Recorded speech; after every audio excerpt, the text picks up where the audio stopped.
this place.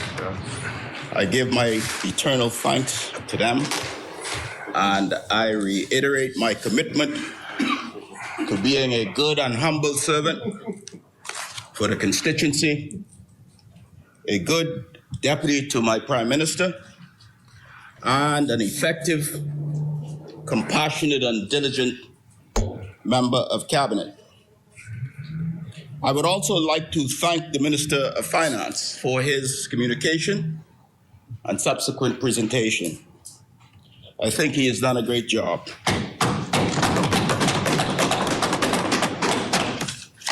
He's explained the circumstances and where we were when we came to office. He's outlined the measures taken by our administration so far. He has explained what we found and where we want to take our country. He has my full support in this work, as does this midterm budget communication. Mr. Deputy, I have very little time today, so I will focus more on my portfolio rather than the thrust of the overall budget. I'll give an account for my stewardship. I would like firstly to acknowledge my friend, the Minister of Tourism and Transport, the Honorable Kenneth Bryan, who is sitting in the gallery today as he visits our country, along with his colleague from the Ministry of Tourism. And I ask you again to welcome him warmly.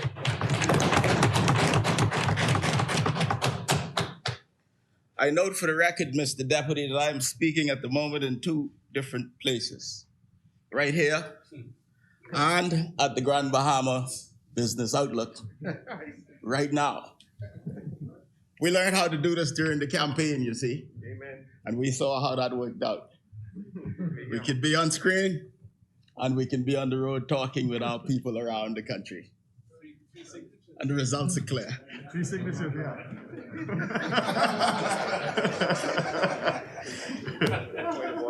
Mr. Deputy,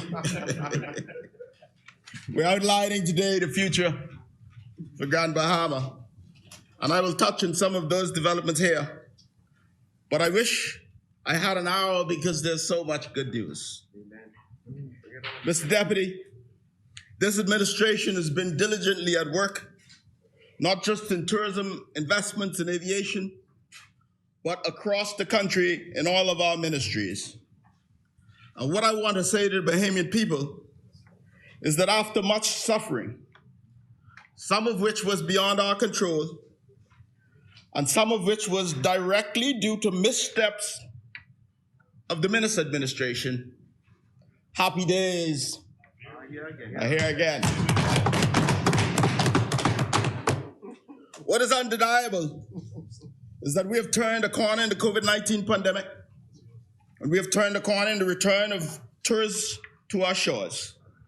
In 2019, we experienced a record year in tourist arrivals with over 7 million visitors. The following year, we saw a decline of 75% with 1.75 million stopover and cruise visitors combined. Last year saw a return to more robust numbers, with more resorts coming back on stream and cruise ships seeing a return to more robust passenger numbers. United Nations WTO was right. The Caribbean continued to lead tourism rebound in the world, and the Bahamas lead the rebound in the region. This has not been an easy time for the industry. Health officials and tourism officials have worked diligently to strike a balance between generating more money in the economy and keeping the health and safety of our residents and visitors paramount in our minds. I want to say a special thank you to the Minister of Health and health officials for their diligence and their collaboration. Let me be clear that our rebound over the past 6 months are the results of sensible, balanced policies of our administration.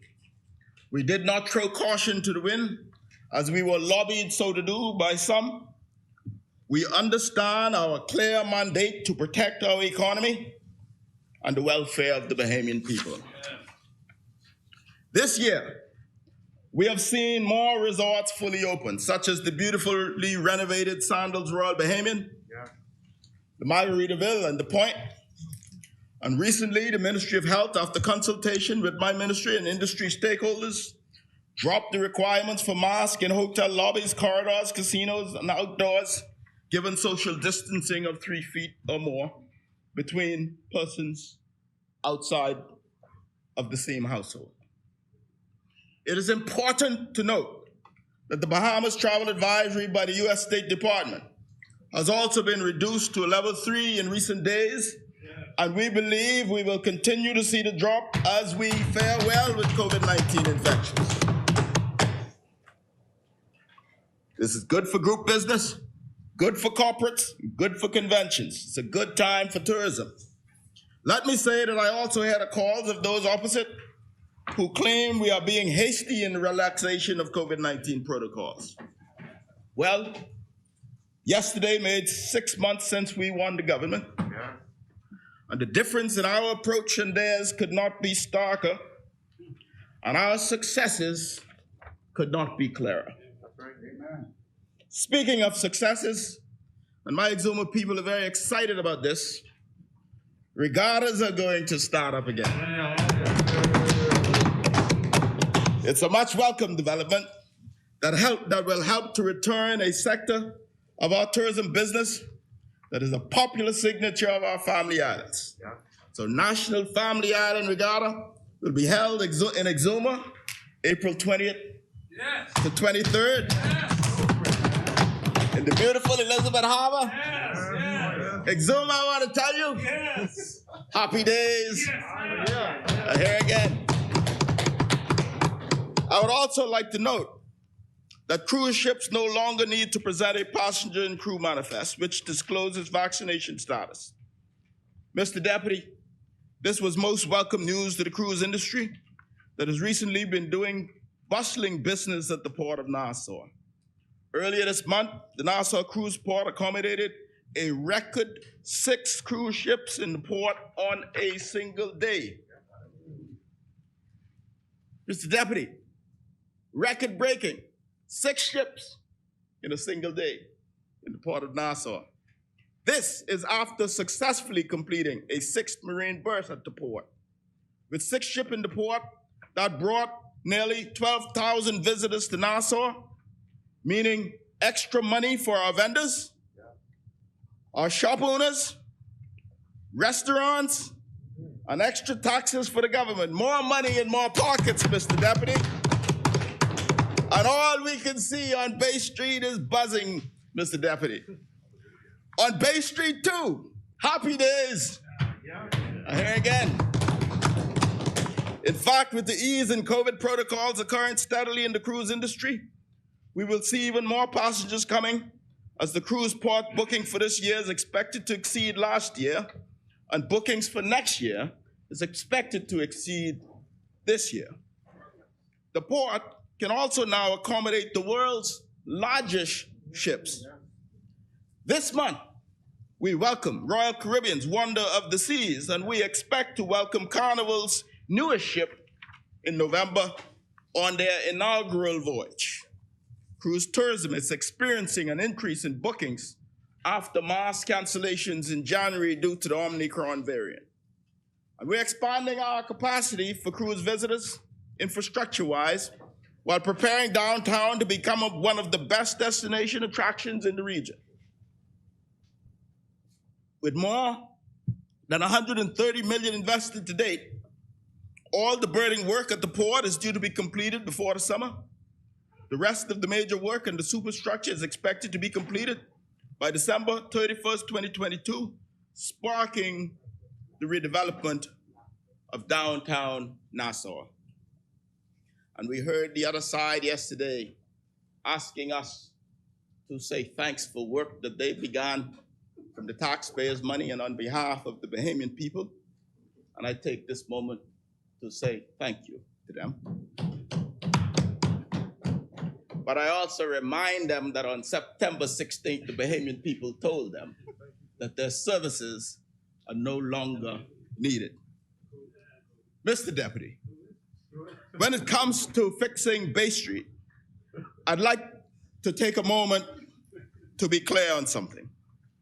While there is no question that the new cruise port will greatly enhance downtown with more than $200 billion investments, we are by no means satisfied with the state of downtown. To put it frankly, much of it is an eyesore, and the old world charm that we have tried to preserve for decades has been lost amongst the dilapidated buildings and the lack of proper structure and the lack of city management. Let me also be clear in stating that the status quo cannot be allowed to remain.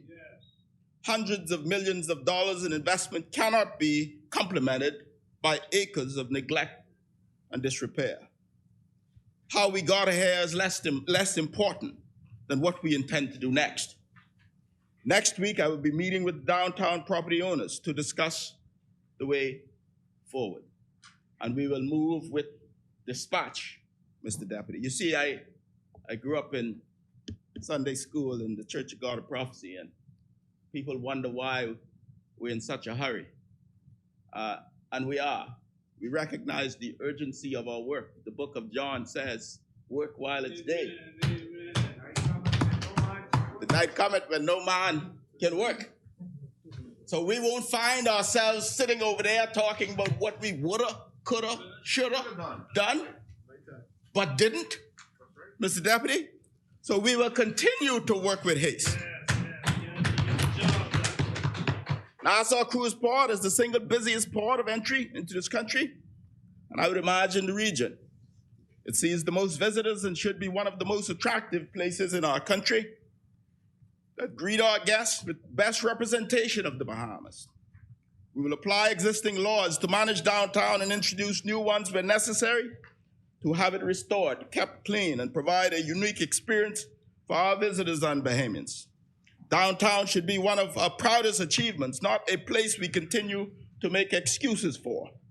The state of this historic thoroughfare is simply disgraceful and embarrassing. Downtown is unfortunately littered with too many derelict buildings that have become havens for vagrancy. That is a constant complaint of Bahamians and our guests. I plan to work with the Minister and the Ministry of Works, the police, the Office of the Attorney General, the Office of the Prime Minister to tackle these issues head on. The Downtown Nassau Partnership has done a tremendous job seeking to correct an incredibly difficult issue.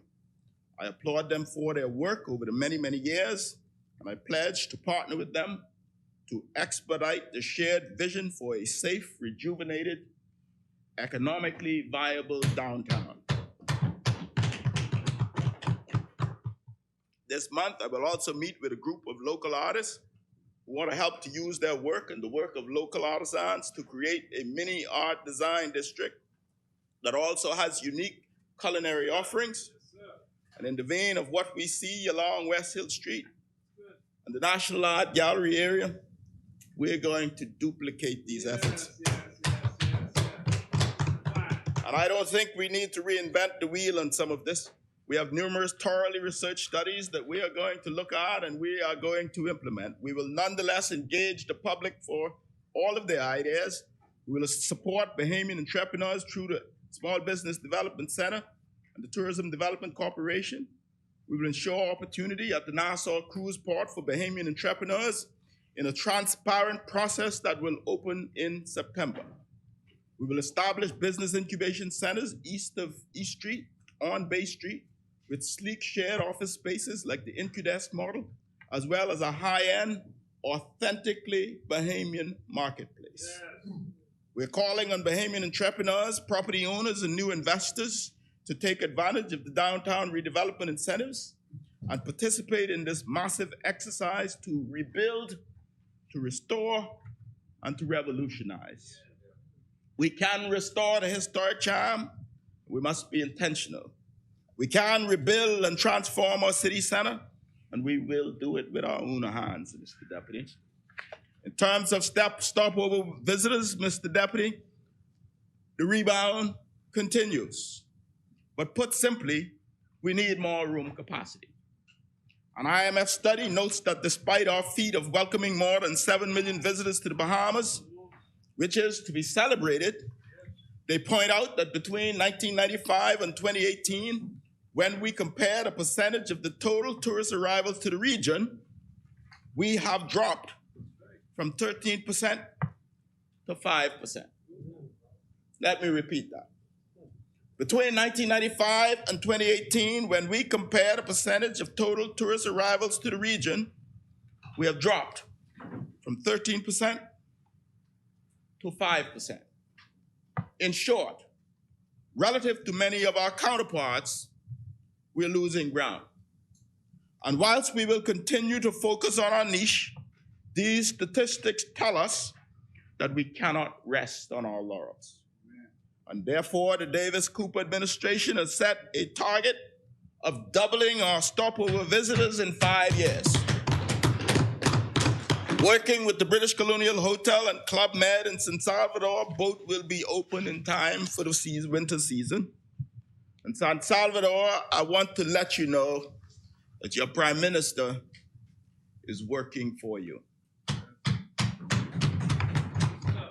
If all goes according to plan, if current trends continue, we should see 2019 tourist levels surpass what we are doing this year. We continue to move forward. We continue to provide incentives. We are going to continue to work with Bahamians, investors, to drive this process forward, to execute the strategy in tandem with our increasing cruise capacity. We could see the Bahamas regain its standing over the next 5 to 7 years. Mr. Deputy, to double stopover visitors, we have to not only increase room capacity, but continue to work with our airline partners. And as you know, we plan to build new airports at Exuma, North Eleuthera, Long Island, and of course, Grand Bahama International Airport that I'll talk about shortly, as well as in New Bight, Cat Island. Cat Island, I want you to know your MP is working for you. And I will explain something about Grand Bahama International in just a moment, but I want the nation and the world to be assured that we are moving forward with the RFPs on all of the airports, and we are inviting PPPs on many of the others that's not included in the RFP process. With regard to increasing stopover arrivals, Bahamas Air will play an important role. In a recent aviation sector meeting, I confessed having participated in making a gang of jokes about Bahamas Air in the past, but I don't find this funny anymore, Mr. Deputy. What we know is that we are sustaining Bahamas Air through substantial government subventions at a level that is unsustainable for the public purse. We have mandated the board of Bahamas Air to review its efficiencies, its best practices, and present a strategic plan that will not only improve efficiencies, but will strengthen its role in improving tourism airlift and getting heads in beds. We should soon be able to give a more substantive update on Bahamas Air. But whilst we are discussing the aviation sector, we are making progress in terms of our overall ICAO validation. And it's important that I point out that in 2017, in our audit, we scored 32.17%. That's right, 32.17%.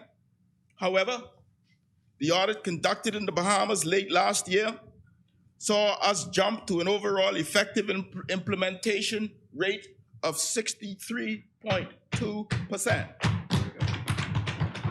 So we've made notable progress in this area, and I thank the ladies and gentlemen of the Civil Aviation Department, Acting Director General Alex Ferguson, and those throughout our aviation sector for their hard work, and we will continue to move the dial in this area. Now let's talk about Grand Bahama. I am elated to announce, as I did at the Grand Bahama Business Outlook a few minutes ago,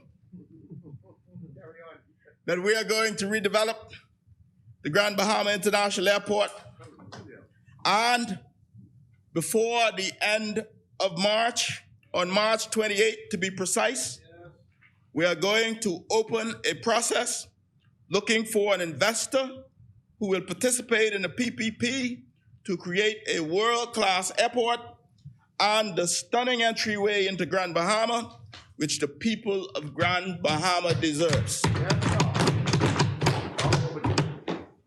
We're encouraging all of the Bahamian groups who have reached out to me privately to participate in this process. And I have asked the Department of Aviation to let this not be a protracted exercise. The people of Grand Bahama has suffered long enough at the hands of the previous administration, and this process must be closed in 30 days.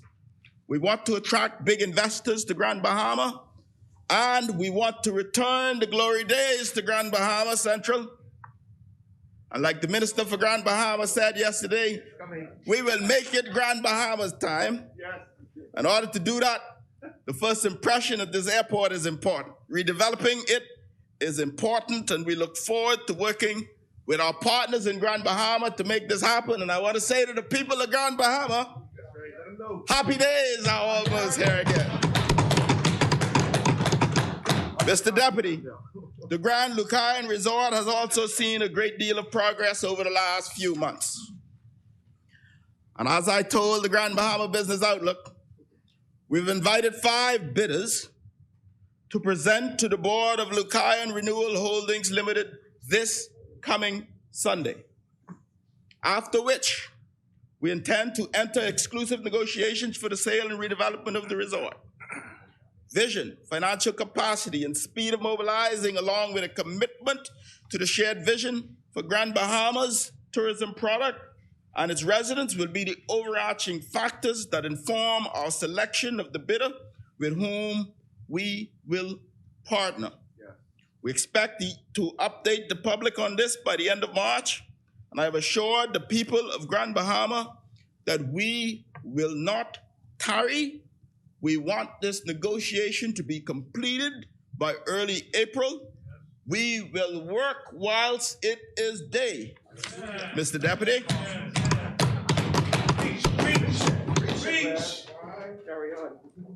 Mr. Deputy, the Minister for Grand Bahama announced this morning that the Carnival Cruise Line work that's tarried will now begin during May 2022. Yes. So for construction jobs, for development, and for activity at the airport, at the hotel, at the Grand Port in East Grand Bahama, Mr. Deputy. Grand Bahama, happy days. Here again. When it comes to investments, Mr. Deputy, we've already begun the work of transforming the Bahamas Investment Authority. We already revised the National Economic Council. We're working actively to get our work done, and today, since coming to office, we've attracted over $1 billion of investments. 500 million of these approvals have been for the island of Exuma alone. Mr. Deputy, we make no apologies for this. Eleuthera and Abaco are also hot in the investment area. Disney in South Eleuthera is nearing completion. The Ritz-Carlton is about to begin. The government's looking at 3 additional investors for the Winding Bay area in Eleuthera. I wish South Eleuthera was here today, because even in Eleuthera, Mr. Deputy, north and south, happy days. Here again, Mr. Deputy. We have sent a clear message to the business and the investment community that we're open for business. We're attracting touristic projects, but we're also attracting ports, renewable energy projects, and agribusiness. We want to be clear that we want Bahamian businessmen and women to engage and participate in the investment community, to get involved in the tourism business, be more invested in our largest industry. And we have foreshadowed in our blueprint for change that we are retooling and resourcing the Tourism Development Corporation to support innovation and entrepreneurship, to enhance our product, and to empower our people. We believe that Bahamians should be the greatest beneficiaries of the investments in the Bahamas, and ownership in the Bahamian industry is something we must not only encourage, but we must actively promote. And we emphasize that all of the concessions that we grant are available to Bahamian investors first. We're retooling the Bahamas Investment Authority. We're working to eliminate all of the backlogs, and I say a special thanks to the energetic team of the BIA. We are going to talk more about this in the near term. We're working to see how we can make the process faster and more transparent. We want to ensure that as we rebuild, as we restore, and as we revolutionize, that everything we do in our country will be in the best interest and for the benefit of the Bahamian people. The Tourism Development Corporation will become a household name. We will provide support for entrepreneurs. We will serve as a lifeline to tourism entrepreneurs. We will do this by creating partnerships. We will create mechanisms to ensure linkages. We will work with our stakeholders to ensure that they are patronizing locally grown and locally made products. We are going to have ongoing client training workshops, and we are going to work diligently with our incubation center to expedite it. We're going to create a registry for seasoned hoteliers who may have been displaced. So when we get investors to our shores who say they can't find Bahamians, we are going to connect them with many of these great professionals in this industry. We've only been in office for 6 months, but we have been working hard. There's much more work to be done in this place and outside this place. We're moving methodically and diligently to restore our economy and bring about relief for the Bahamian people. We intend to balance the work of the legislature with the work of the execution and fulfillment of our commitments. We will create win-win opportunities for our investors, our tourists, but most importantly, we will ensure that our Bahamian people will not only get jobs, and there will be many, many jobs from these developments, but they will see entrepreneurial opportunities, opportunities to participate in the wealth that we are creating for our people. I plan to say much more during the upcoming substantive debate. But Mr. Deputy, it's important that I say a special thank you to all of the people who make things happen behind the scene. Mrs. Latia Duncombe, the Acting Director General of Tourism, and the entire team tourism. Dr. Kenneth Romer, and all of the wonderful people in the aviation sector. Mrs. Felicia Wood, and the energetic team, Director of the Bahamas Investment Authority, and the energetic team. I want to say a heartfelt thank you to the people of Exuma, who understand very clearly that notwithstanding my portfolio work, that they are my absolute and first priority. Everything that I do, Mr. Deputy, will keep Exuma and Ragged Island in mind. And in our recent town meeting, we've outlined many opportunities that's headed to Exuma, and we will continue to do these town meetings over a quarterly basis. I assure you, Exuma, that I will see you at the National Family Island Regatta, April 20th to the 23rd. But I assure you that it's the times that I am not seeing you, Exuma, are the times that I am loving you the most. And it's the times that I'm working hard for you. I've already told you, Exuma, that you are seeing $500 million of investment coming to our shores. We're seeing hundreds of jobs. You're seeing entrepreneurial opportunities. You're seeing 40 miles of new roads. You're seeing a dock in Black Point. You're seeing a bridge in Staniel Key. You're seeing PPPs for clinic all through the Exuma Keys. Exuma and Ragged Island, I want you to know, your MP is working for you. And happy days. Here again. May God bless and keep you, Exuma. May God bless you, Ragged Island. And may God bless the Commonwealth of the Bahamas. Thank you, Honorable Member Exuma. As many? The chair recognizes the Honorable Member for Tall Pines. Thank you so much, Mr. Deputy. As I was listening to the Deputy Prime Minister speak and reflect on the things that I heard in this place yesterday,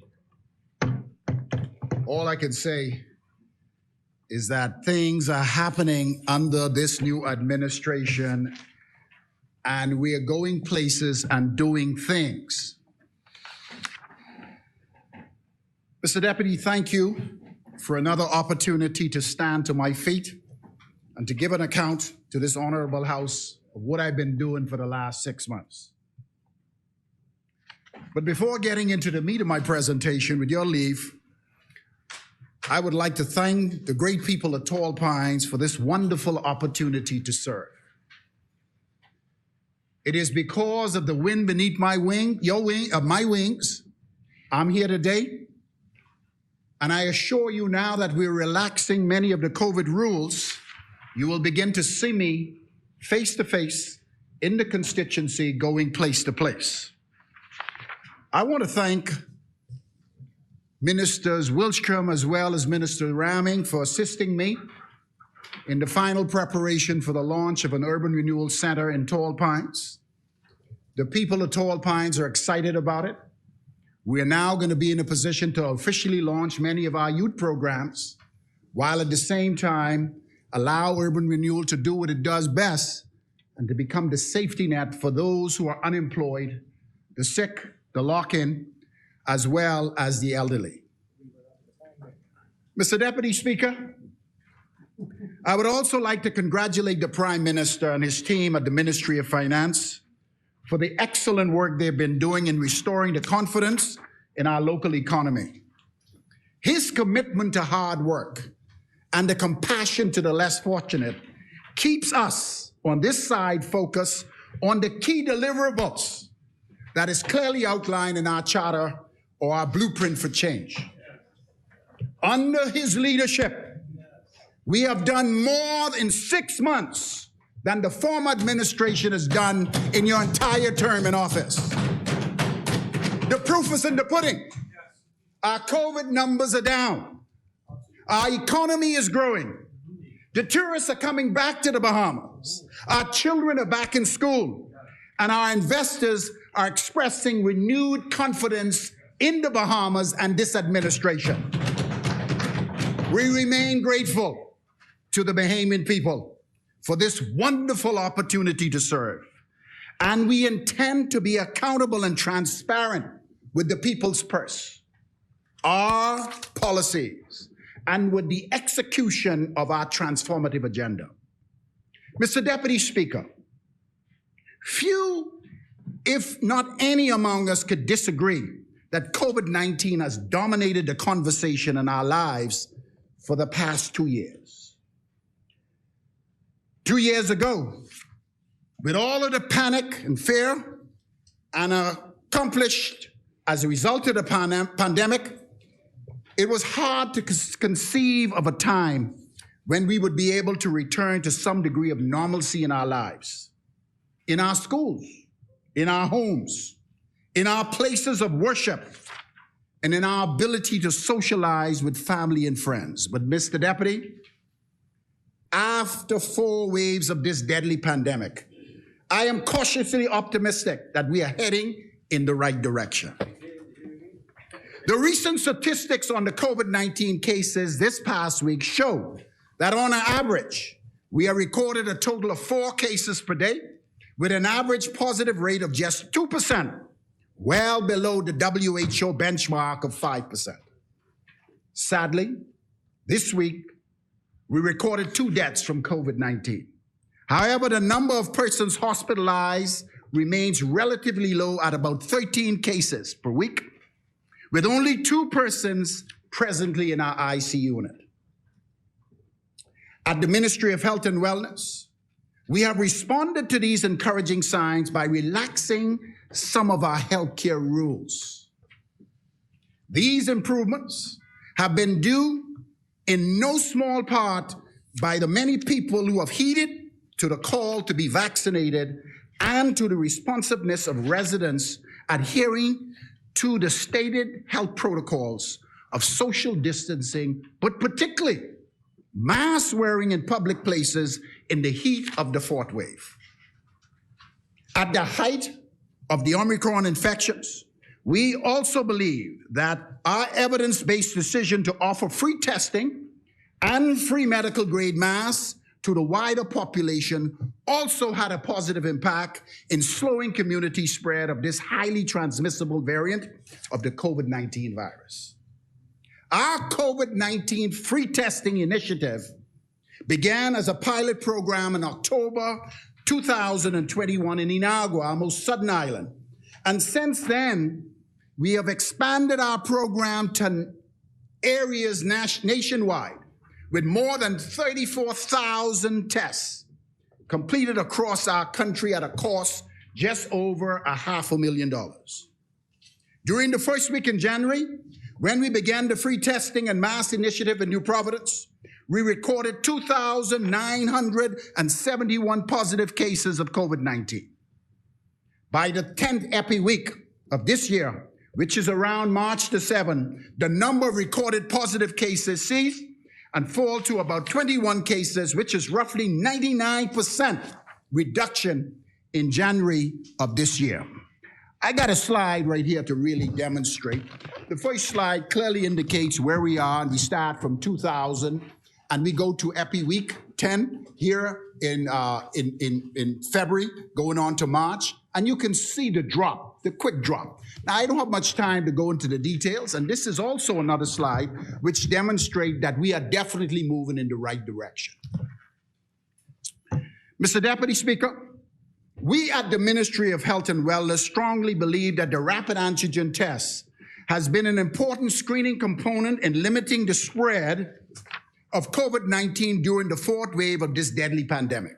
However, I wish to inform the public that these positive trends do not give us license to throw caution to the wind.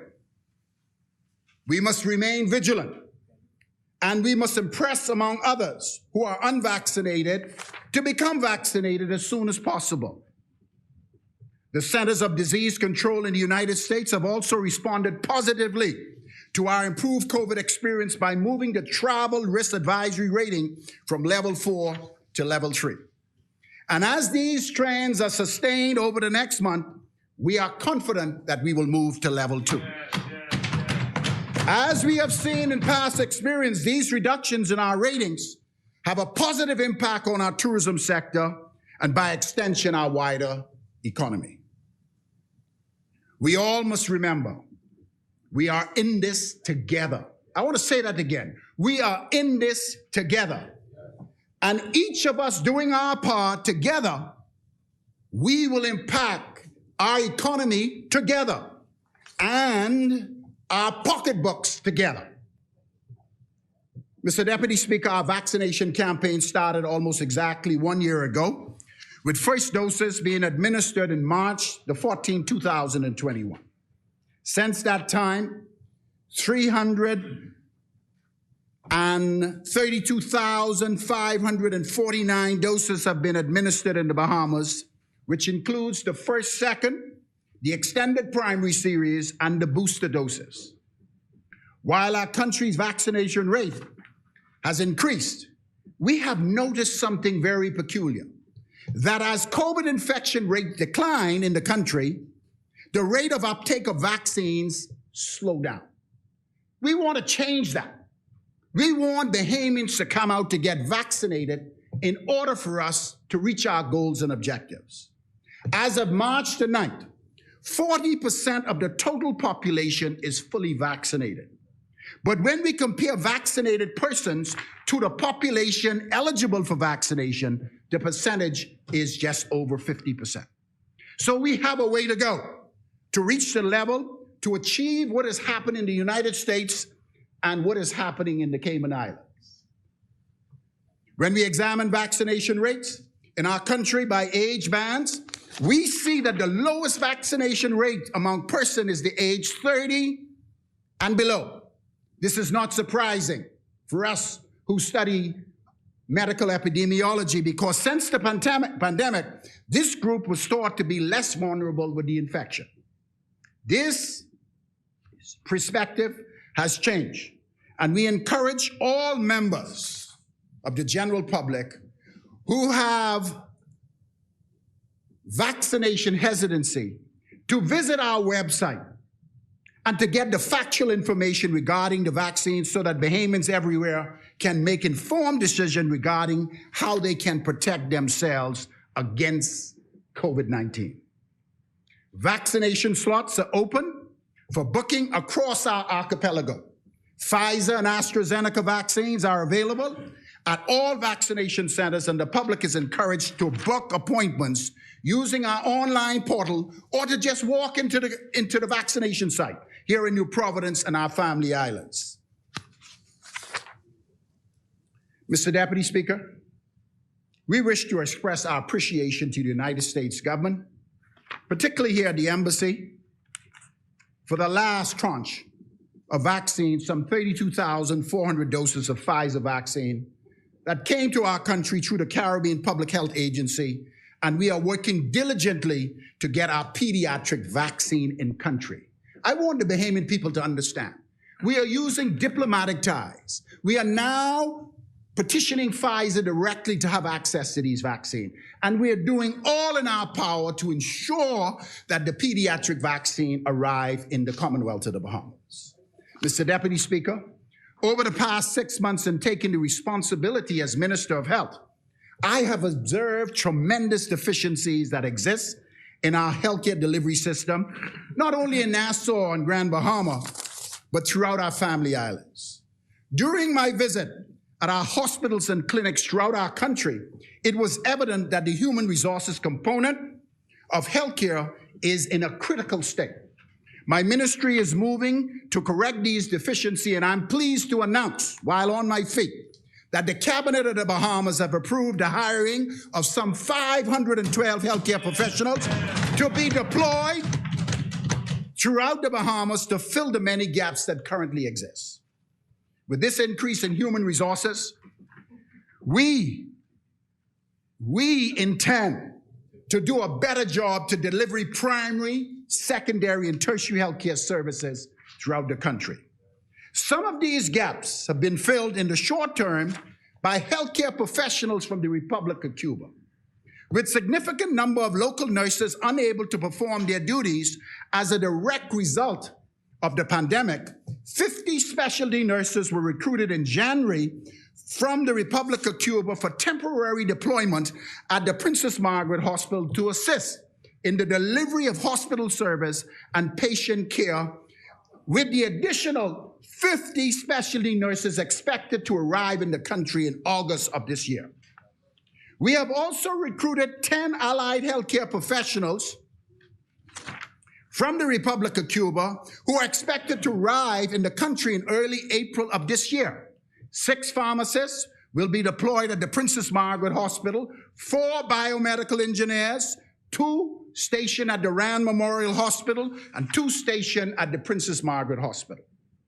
Mr. Deputy Speaker, I further commend the hospital's authority for the engagement of 4 specialist physicians from the Republic of Cuba who are expected to be in the country next month. 2 ophthalmologists to assist us with the backlog in ophthalmology that has come about as a direct result of the pandemic, 1 nephrologist to help us in our nephrology program, and 1 radiologist will join the Public Hospitals Authority team, enhancing our hospital capacities to provide cross-training and opportunities for local physicians. I would like to extend my gratitude to the Republic of Cuba for the strong partnership we have forged, not only in the past, but particularly through the excessive waves of the COVID pandemic. In addition to this temporary support from Cuba, my ministry will train and engage 100 nurse assistants, 50 who are scheduled to start their training next month. We will engage 278 support staff and allied healthcare professionals across the Family Islands, Grand Bahama, New Providence. And once the training is completed, they will be deployed throughout our healthcare system to improve healthcare throughout the Commonwealth of the Bahamas. I am happy to report that 19 recently graduated University of the Bahamas nursing graduates and 15 medical doctors were recently employed by the Department of Public Health, with 12 of the doctors will be heading to the Family Islands later this year after going through the training. For too long in our Family Islands, we don't have the support of the healthcare team that is necessary to get better medical outcomes. Mr. Deputy Speaker, I now turn my attention to healthcare infrastructure upgrades at our Family Island clinics. Hold that right there for me. During my presentation in the supplementary budget debate, I spoke specifically about 2 IDB loan facilities available at my ministry. One to fight COVID, and the other for infrastructural, medical IT, and emergency medical upgrades at our clinics. Coupled with these loans, my ministry is negotiating additional bank funding and PPP support for the design, finance, and build of 2 state-of-the-art hospitals as outlined in our Blueprint for Change. These loan facilities would certainly make way for the modernization of our healthcare infrastructure and help to transform the delivery of quality healthcare services across the Bahamas as part of our mandate, which was launched through National Health Insurance in our last term in office. Mr. Deputy Speaker, I am pleased to report that my ministry is working closely with the newly appointed IDB Project Execution Unit, responsible for management of these IDB loans, along with a $5 million EU grant. And I'm pleased to say that we're making steady progress to put shovel in the ground for the construction of 10, I won't say it again, 10 new clinics across the Family Islands, with the long-awaited renovation of 17 clinics in our archipelago at a cost of $29.5 million. During our assessment of healthcare infrastructure throughout the Family Islands and looking at the possible sustainable healthcare models that would be necessary to improve healthcare outcomes, we have determined that the current emergency medical service system in our Family Islands need immediate upgrades. Family Islands, the days are about to go for putting our loved ones on the back of a truck and trying to push them to the airport, creating more damage than good. We need better outcomes, and we need better outcomes that will collaborate with the quality LF to move individuals who are injured, who are level 1s, to our tertiary facilities here in New Providence and Grand Bahama.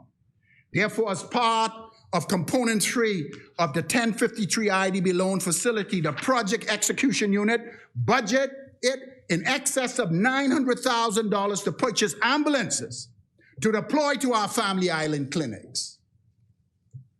Included with this total is training of our ambulance drivers, as well as EMP support staff. These projects will not only have a significant impact in the quality of healthcare delivery for residents in these islands, but will pave the way for increases in both local and direct foreign investment projects in the Family Islands, as well as attracting second home owners because of the need of proper healthcare services.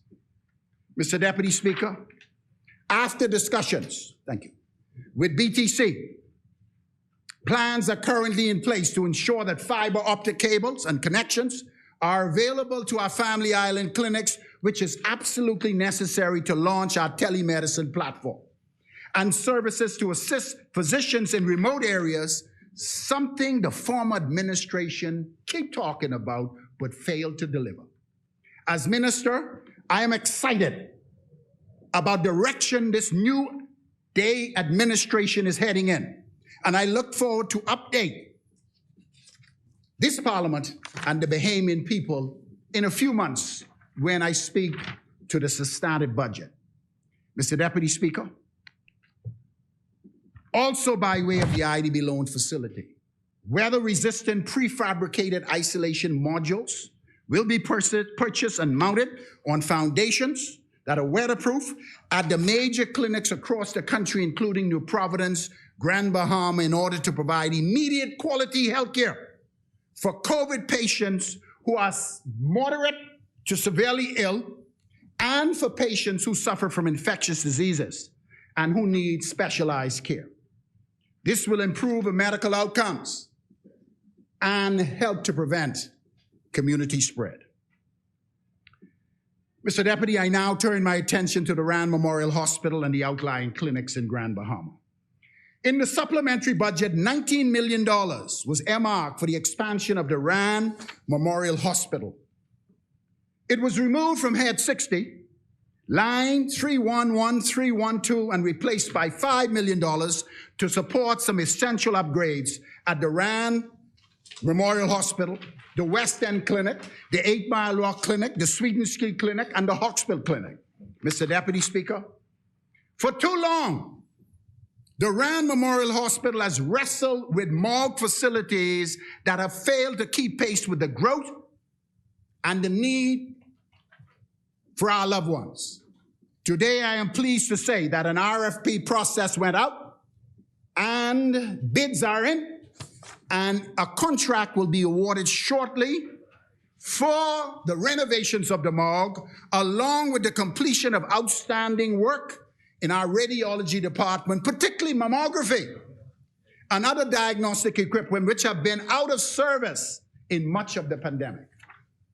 Over the last 4 months, my ministry, along with healthcare planners and architects, have been working closely on the design of a new state-of-the-art hospital for Grand Bahama. Yes.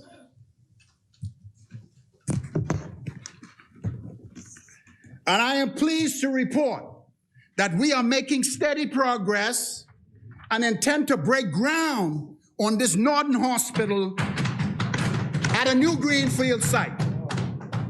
The former administration said it could not be done, but with partnership with the Beck Group, the Public Hospitals Authority, and the Ministry of Finance, we are seeking permits from the Grand Bahama Port Authority Technical Department prior to going into a brief RFP process and to award a contract to get shovel in the ground for this facility.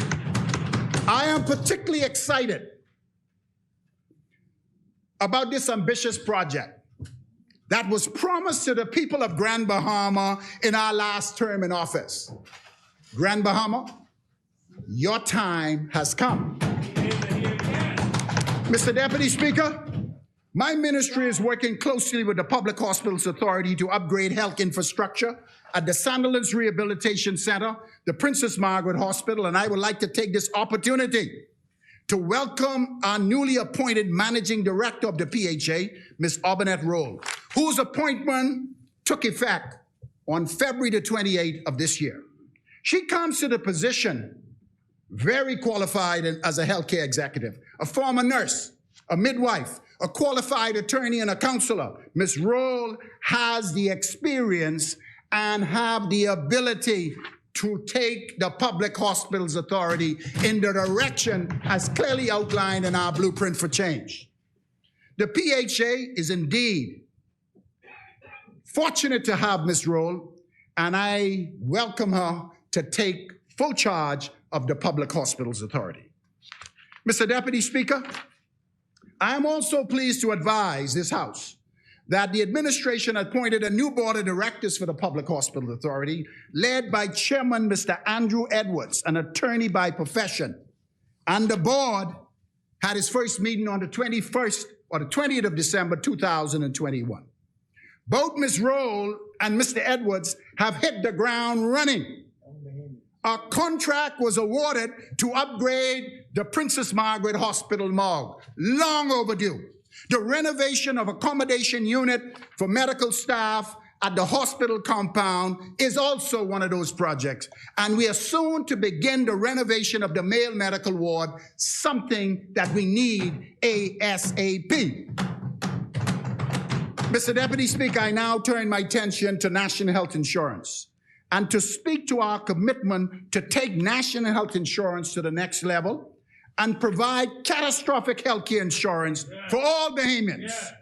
The new board is currently in place, led by former House Speaker Dr. Kendall Major, and the programs are currently being reviewed to line up with our blueprint for change. Much work has been done in driving the universal primary health care services, but we intend to do a lot more. On coming to office as Minister of Health, I have had hundreds of Bahamians seeking to have catastrophic intervention who don't have the resources.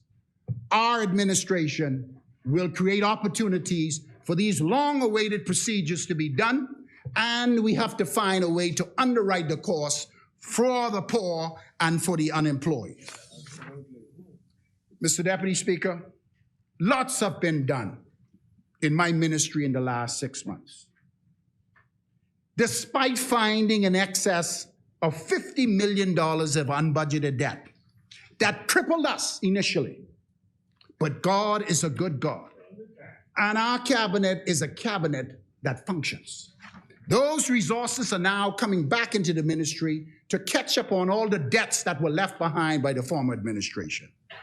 As a new minister, it was my job not to cry, but to get and roll my sleeves up and get the ministry back in a functional state. The former administration should hold their head in shame when they talk about healthcare reform. Nothing substantial was done in the last 5 years you were in office. Shame on you for squandering a real opportunity to deliver essential healthcare services for our people.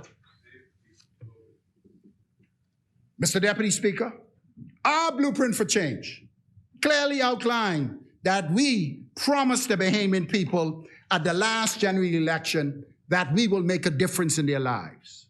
We intend to deliver on these promises for healthcare reform while working closely with colleagues to create opportunity for employment and training for young Bahamians who are interested in healthcare professionals. Finally, Mr. Deputy, before I take my seat, I would like to thank the thousands of hardworking staff in our healthcare sector who continue, despite the challenges that they face, to provide service for the Bahamian people who are our employers. Over the last 6 months, your New Day government sowed good seed in fertile ground. We have a lot of work to do to reap the harvest, but my Bible tells me that the work of our hands, once it's blessed by the Lord, shall not be in vain. Mr. Deputy Speaker, the 2022-2023 budget debate is just around the corner.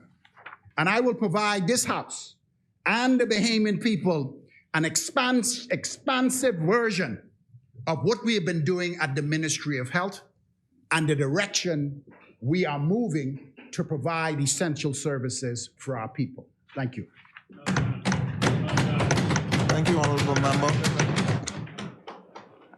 As many, the Chair recognizes the Honorable Member for St. Barnabas. I didn't hear you, Pine.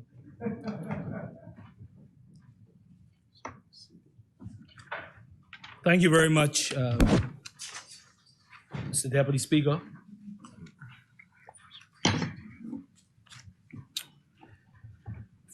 First, let me give Almighty God thanks for allowing me to be here with breath in my body. I'm grateful to Almighty God for allowing me to continuously wake up, whatever purpose and will He has for my life, in what I still believe is the greatest country in the world, the Commonwealth of the Bahamas. I stand here today, Mr. Deputy, grateful to Almighty God, appreciative of the fact that many are the plans in a man's heart, but it's God's plan that prevails in each of our lives. And as the good book says, when God puts you before a door, no man can shut. I rise on this occasion proud to be re-elected as the Member of Parliament for St. Barnabas and to have been elected Deputy Leader of the Free National Movement.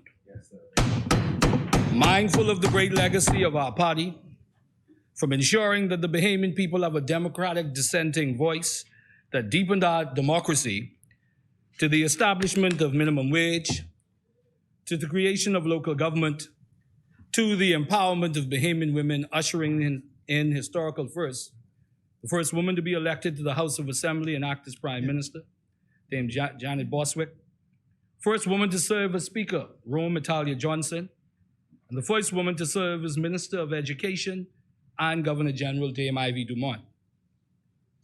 Mr. Deputy, even in this new role, there is one duty that remains paramount and will never escape my conscience. That is my duty to the Bahamian people, in particular, the poor, the working class, and middle class Bahamians who deserve our priority of care and whose empowerment and prosperity is consequential, in my view, to an even greater Bahamas. On this particular occasion, Mr. Deputy, before sharing my views on this midterm budget debate, I do see it quite necessary to lay out on the record of this House some thoughts for our deep consideration and contemplation. I appeal to every member to accept my summation on this particular matter as a sincere exercise of what I consider to be not a political duty, but my patriotic duty. Some may even say naively so. I ask members to resist the inclination to revert to partisanship and institute, even if momentarily, a sense of what is just for the Bahamian people. Mr. Deputy, elections have consequences. A government, I believe, has the right power and prerogative to implement its plans, policies, and platform on which it has been elected. A newly elected government also must utilize and realign its human resources in a way that they feel fulfill its mandate. Sadly, though, from administration to administration, we have taken in a slash and burn method in how we treat known supporters and ones we perceive as supporters of the other side. We have destroyed Bahamian lives and brought our fellow brothers and sisters to their knees in the name of party politics. I am not appealing to a sentimental awareness, but a very practical one, Mr. Deputy. How can we, in one breath, during campaigns, espouse the empowerment and upliftment of our Bahamian people, then post-election upend, undermine their lives, and devastate families because they got an opportunity under a previous government? The political bloodletting must stop, and we must find a way to balance and counterbalance the right for a government to make personal changes to fulfill its mandate with displacing and destroying Bahamian lives. Mr. Deputy, I can recall a few years back, as I was the executive chairman of the Bahamas Public Parks and Beaches Authority, a wonderful lady, and the members of the government might know her very, very well, Genevieve Monroe. I think she may have been a stalwart councillor of the Progressive Liberal Party. I had occasion when I worked for Graham Thompson & Co. to get to know Miss Monroe. She worked at the Registrar General's office. And on becoming chairman of the authority, she came in and would have shared with me the challenges that she was having, battling cancer and so forth, and looking for some help, quite frankly. And yes, she started to say, well, you know, Mr. Cartwright, I'm a stalwart councillor of the PLB. And I said, boy, Miss Monroe, it don't matter. You know, you're Bahamian and you are battling cancer. And it would be ungodly for me, just as a person and a human, not to consider your request, ma'am. The point I'm making, Mr. Deputy, is we must find some way in this, not saying this naively, but we must find some way in this political apparatus that we all engage in to exercise as much humanity as much as we can sum up. Mr. Deputy, even in the brutal coliseum of Bahamian politics, there must be some equity I dare say compassion. And on this score, Mr. Deputy, we all have to check ourselves because we are increasingly wrecking ourselves. Mr. Deputy, another matter that is even more debilitating to our future development as a nation and is being played out as we assemble here today is the level of crime, particularly gun violence. Day after day, night after night, our nation has been continuously rocked by the sounds of gunfire and left in its wake the lifeless bodies of more Bahamian young men. And while we note the acknowledgement by the acting commissioner of police that the short-spotter technology implemented under the national security policy of the Free National Movement government has been, and I quote, very effective tool in the Royal Bahamas Police Force response and investigative apparatus. A collective effort is needed from civic, religious, political, and community leaders to address crime in our country. I do believe, as I'm sure everybody believes, Mr. Deputy, that this issue of crime in our country too often has been used as a political football, often too often. But we have real challenges in our country in terms of socially, and we must find some ways to put our collective minds together as a country to address this vexing problem that continues to debilitate us in many different ways. Also, before I turn to the midterm budget debate, Mr. Deputy,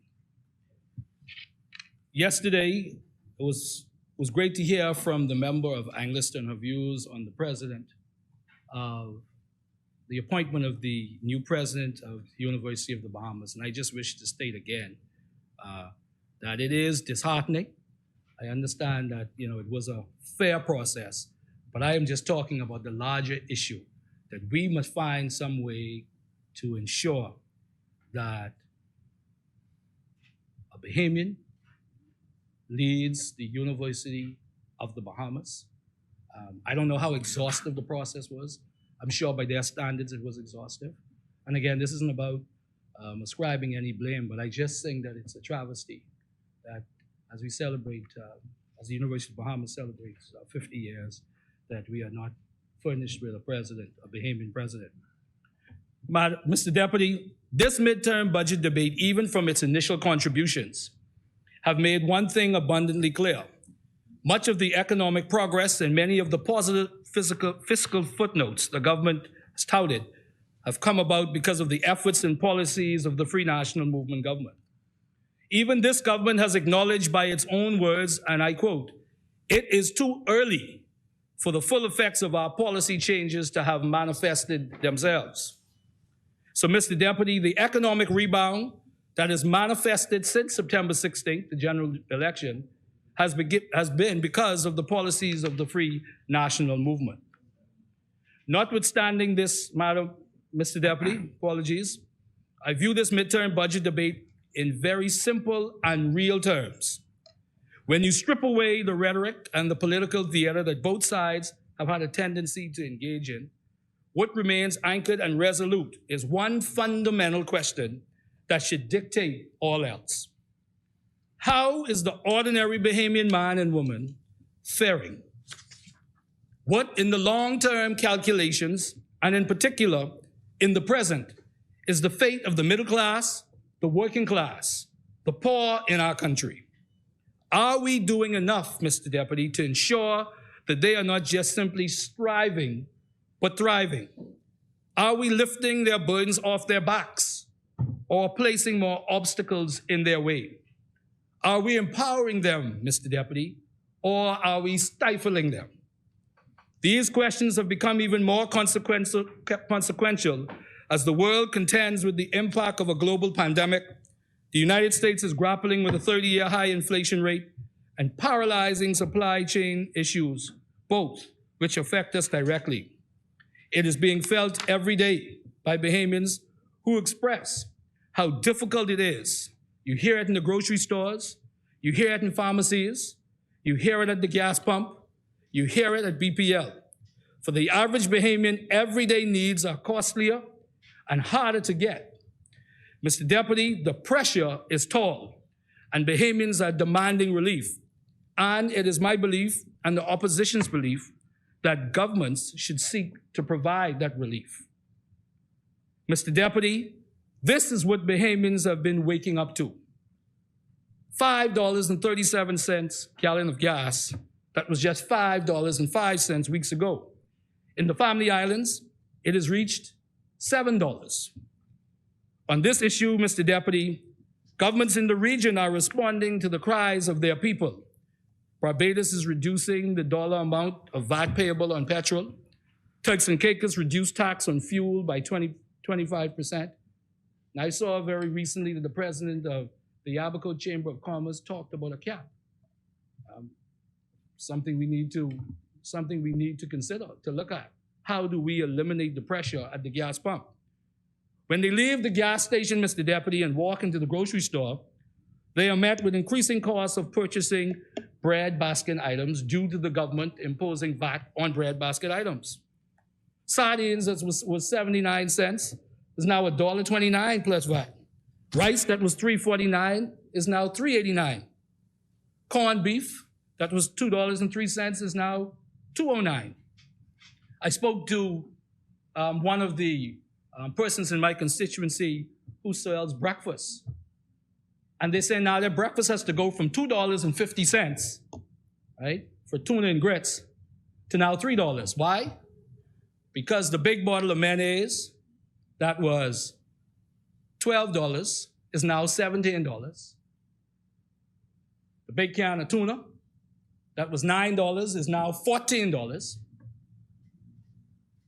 The bag of rice, the big bag of rice, which was $26, is now about $36. And the same for big bag of grits.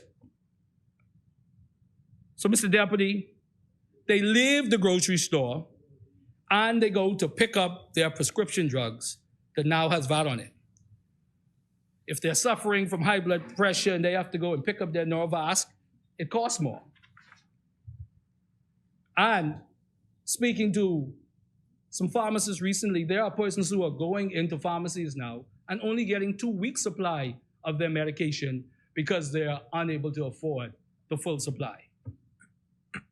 So if they're suffering from high cholesterol, their Crestor is going to cost more. If they're suffering from diabetes, their glucopage is going to cost more.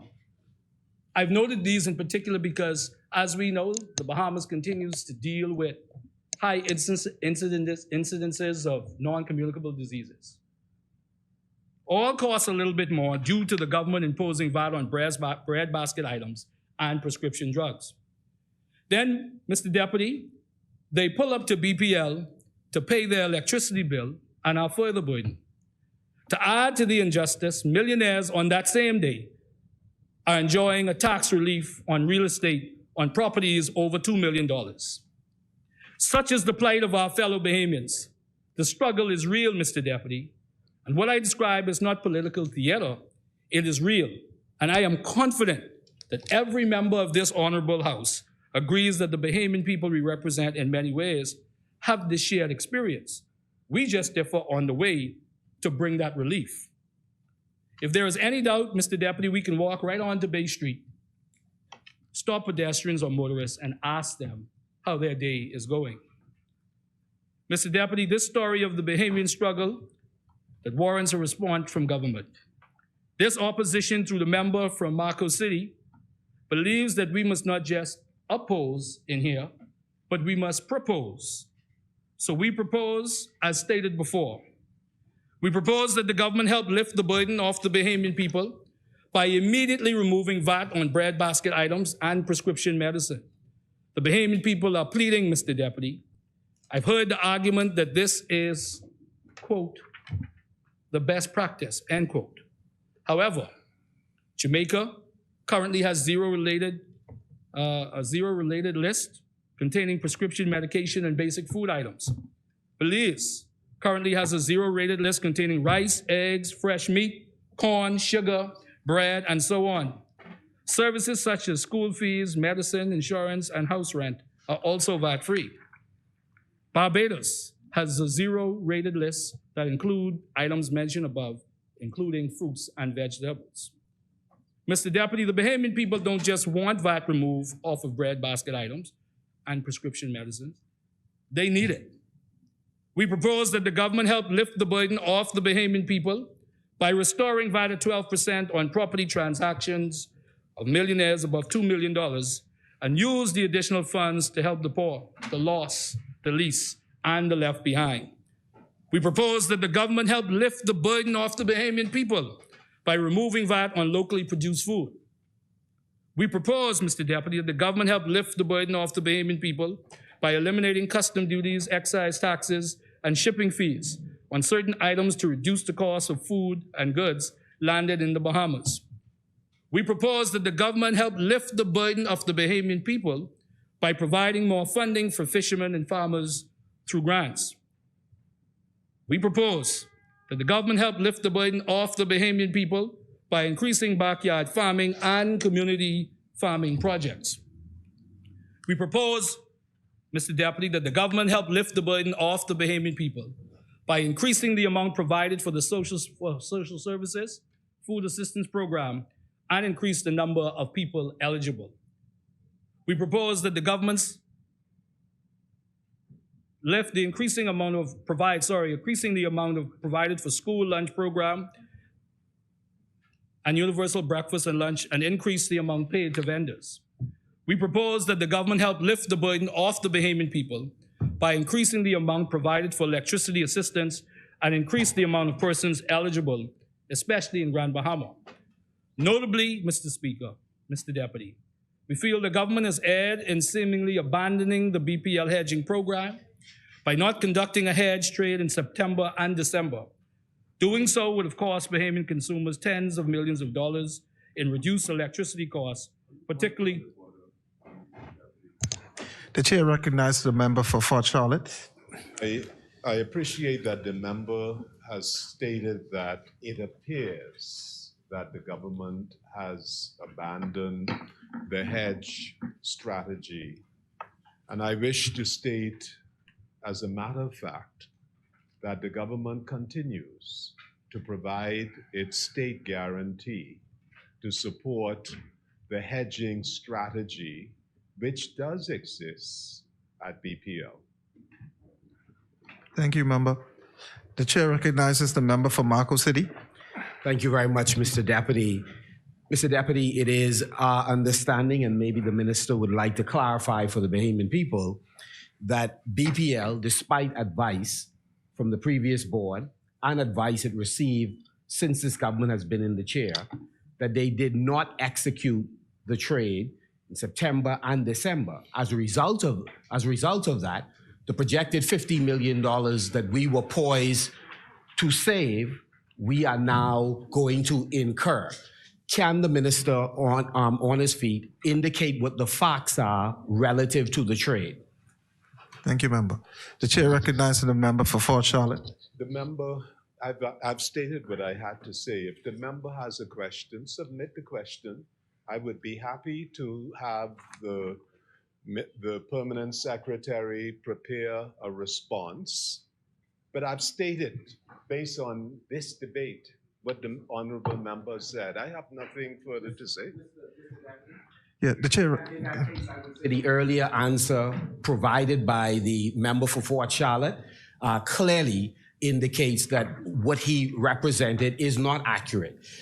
We believe that the trade, in fact, was not executed in September and December, and as the member for St. Barnabas indicated, it has cost the Bahamian people, we believe, in the vicinity of 50 million, tens of millions of dollars, and it is most unfortunate that that burden has been put on the backs of Bahamians because this administration refused to take good, well-considered advice from the previous board and technical experts since they've come to government. The member recognizes Fort Charlotte. Thank you, Mr. Deputy Speaker. The honorable member is entitled to believe what he wants to believe. I've stated, based on the briefing that I have received, that the government continues to provide the state guarantee for the hedging. I'm not micromanaging BPL. the board makes a decision, but I know as a matter of fact that the state guarantee is in place. Again, I would not like to further delay the presentation of the member for St. Barnabas, but we will return to this subject in the presentation, but I wanted to be absolutely clear. The minister, as well as the chairman of the board, clearly indicated that there's going to be additional charges passed on to the consumer, and we have been made to understand the additional charges that are now being passed on to the consumer is a result of the failure of this administration to protect the Bahamian people by executing the trade-in both in September and December. So it is most unfortunate that we cannot get a clear answer from the minister, which is his fiduciary duty, to provide transparent explanations as opposed to delaying by suggesting we should put it in question form when this administration seeks to block every occasion we have to have a question period. They've done so on 2 previous occasions and are poised to attempt to do it again today. Most unfortunate. Thank you, member. The chair recognizes the honorable member for Fort Charlotte.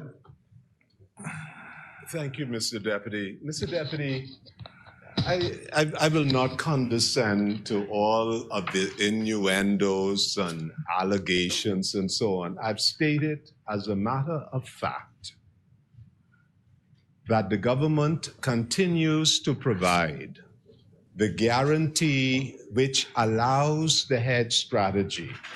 The board of BPL administers and directs the executive management. And there is no reason to in any way cloud this issue. The hedge strategy does currently exist. Now, how and what percentage, that's really a matter that is done by the executives of BPL under the direction of the board of BPL. Thank you, member. Thank you, Mr. Deputy.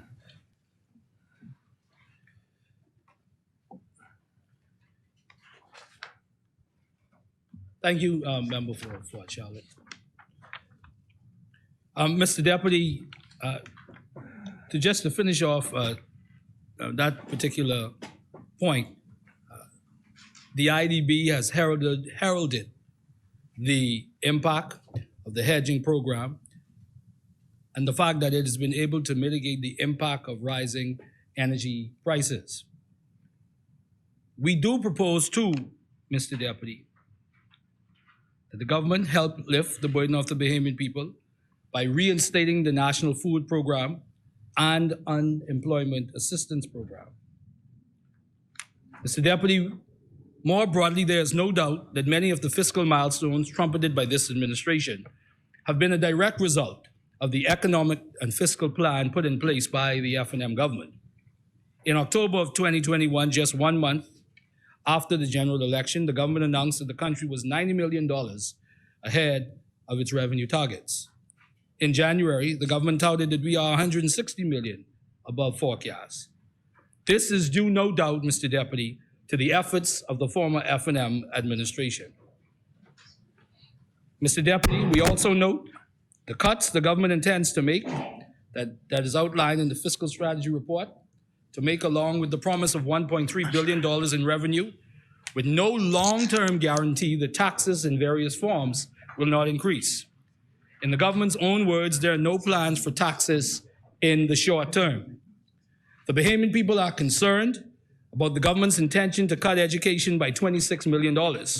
Why the cut? Teachers want to know, how will this impact their ability to teach our future generations? Students want to know, how does this affect their educational development? The Bahamian people are concerned about the government's intention to cut the public service wage bill. Why the cut? Public servants want to know, how does this affect increments and salary increases?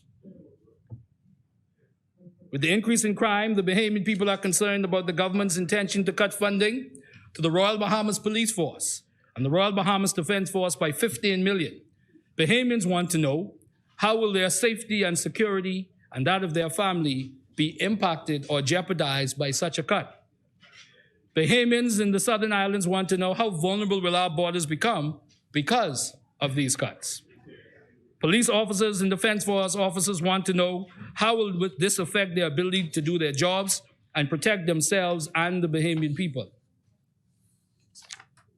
Mr. Deputy, I had always envisioned my entrance into frontline politics to be a noble endeavor, concerning myself with my contemporaries and colleagues of an older generation, who too embraced the nobility of public and parliamentary service to the Bahamian people, and indeed the Commonwealth of the Bahamas. On this score, I've been happy and humbled to have been right.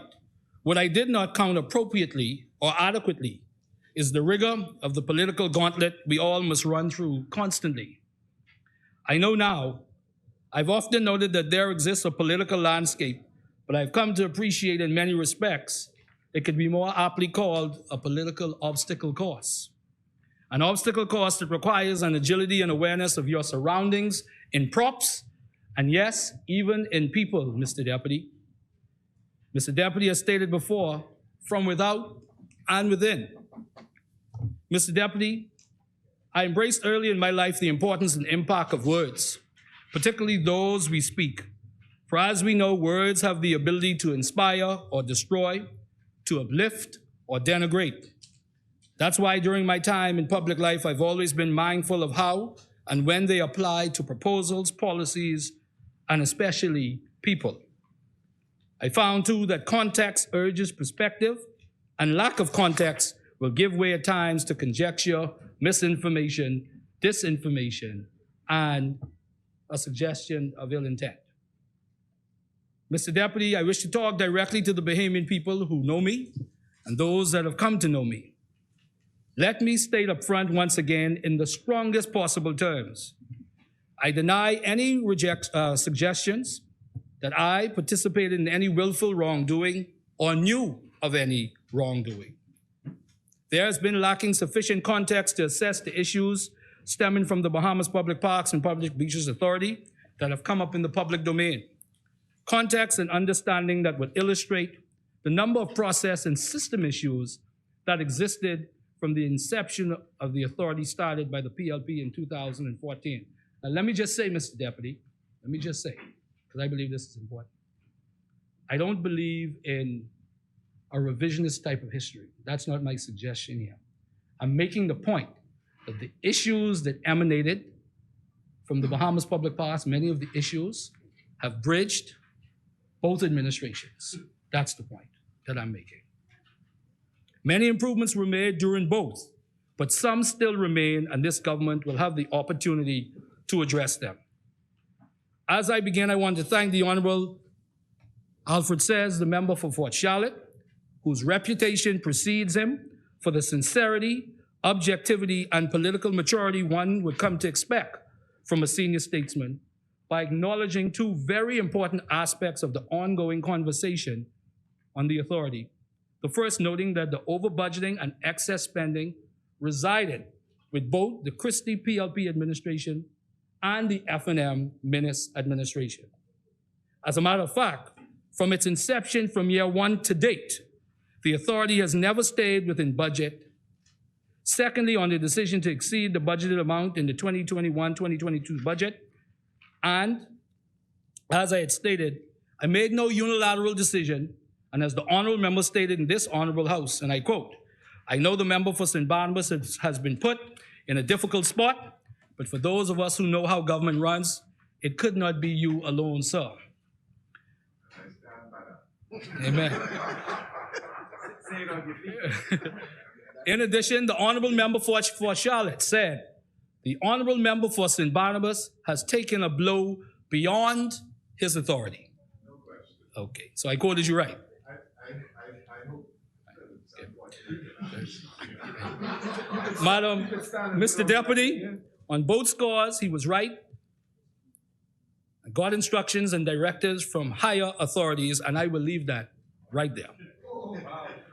Mr. Deputy, I wish the Bahamian people to understand that the authority is still in its infancy. It's only 8 years old, as it was started in 2014 by the Progressive Liberal Party. On my appointment, it had only existed for 3 years. That is notable, Mr. Deputy, because the corporate governance structure was in and still is in the maturation process in many respects.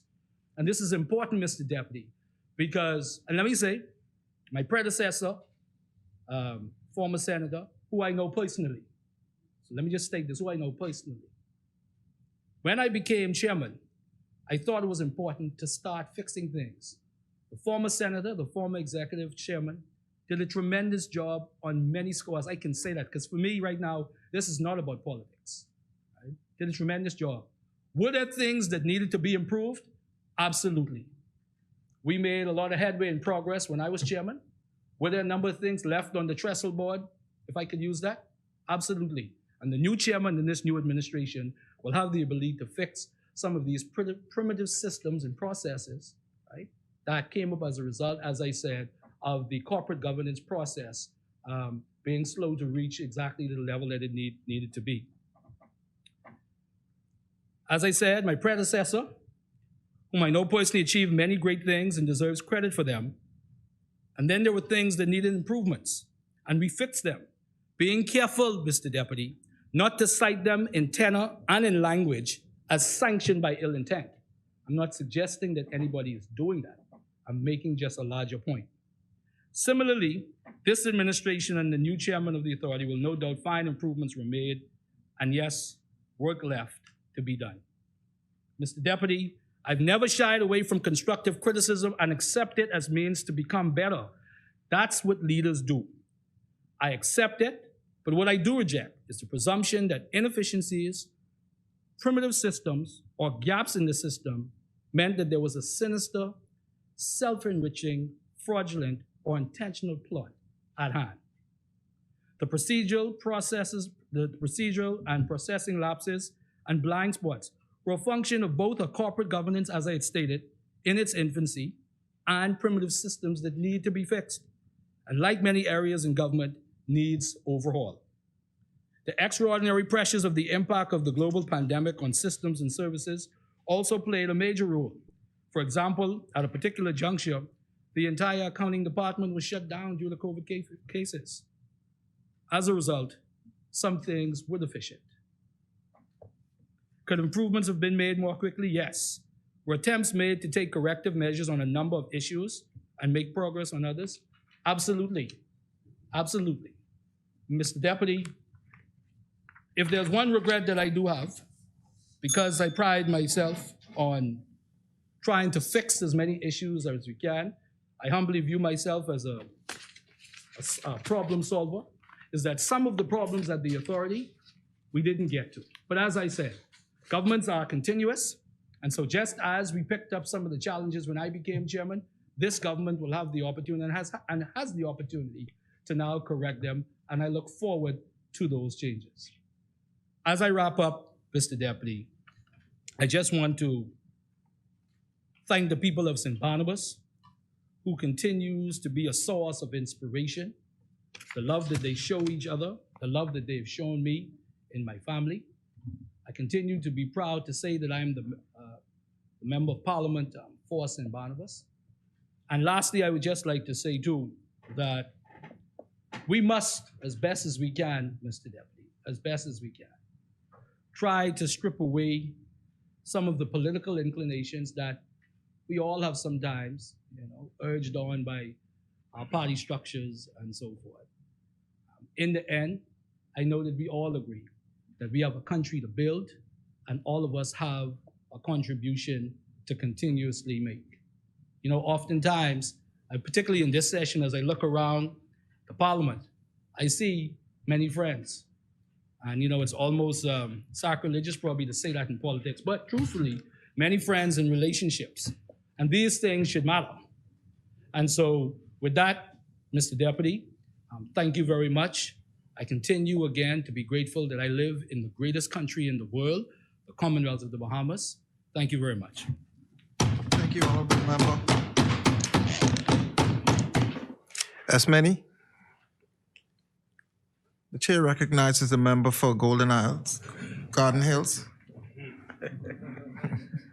Mr. Deputy Speaker, I considered it a high and most humbling honor to have been chosen and appointed for such a time as this to stand in this most historical place as the duly elected member for the great constituency of Garden Hills. It is a privilege and honor that I do not take lightly, but rather embrace this with great gratitude and considerable fortitude. I continue to give God the glory and ask for his continual guidance and direction in the management of the affairs of the people for the Commonwealth of the Bahamas. Mr. Deputy Speaker, please afford me the opportunity to extend condolences to the families of my constituency who would have lost loved ones. These persons were leaders in their respective communities. The family of Mrs. Betty Bean, Mr. Clifford Lawrence Shooter, Mrs. Esther Burrows, and Mrs. Pernell Edwards. May their souls rest in peace. Mr. Deputy Speaker, 6 months ago, I heeded the call from our brave and fearless leader, the Honorable Brave Philip Davis, Prime Minister of the Commonwealth of the Bahamas, who asked that I play a part in this new day PLP government as the Minister of Youth, Sports and Culture. Mr. Deputy Speaker, everyone knows I have been involved in basketball for most of my life, and I have worked in partnership with the ministry over the many years, but now as the minister, I'm amazed by the magnitude of the portfolio and ever so concise of the extreme importance of the Ministry of Youth, Sports and Culture. I have heard it said before, and it is true. My ministry is the heartbeat of the country. We have oversight for positive development of our nation's youth, oversight for our nation's sports and recreation development. And also, we must be the purveyors and protectors of our country's cultural heritage. In one way or another, the Ministry of Youth, Sports and Culture touches the lives of every single Bahamian through its program, projects, and partnership. Mr. Deputy Speaker, the ministry mantra is to reflect the spirit of our nation, provide avenues and opportunities to express the resilience that characterize the Bahamian people. Mr. Deputy Speaker, I wish to encourage every Bahamian to synchronize with us, link up with us, and join us on our quest to further strengthen our youth, sports, and culture stakeholders. I now turn to the Department of Youth. Mr. Deputy Speaker, this dynamic division continues to create, facilitate, and implement programs to enhance services and projects for the nation's youth. These varied programs, which extend throughout the Commonwealth of the Bahamas, assist young people in making desirable choices for their self-development, better preparing them to make full and meaningful contributions to all levels of society. Mr. Deputy Speaker, the Fresh Start Grand Bahama program was launched in February of this year, consisting of 50 participants from across the island. Through successful partnership with BTVI, participants were exposed to welding and with construction, carpentry, electrical, data entry, QuickBooks, food and beverages, hospitality, computer technology.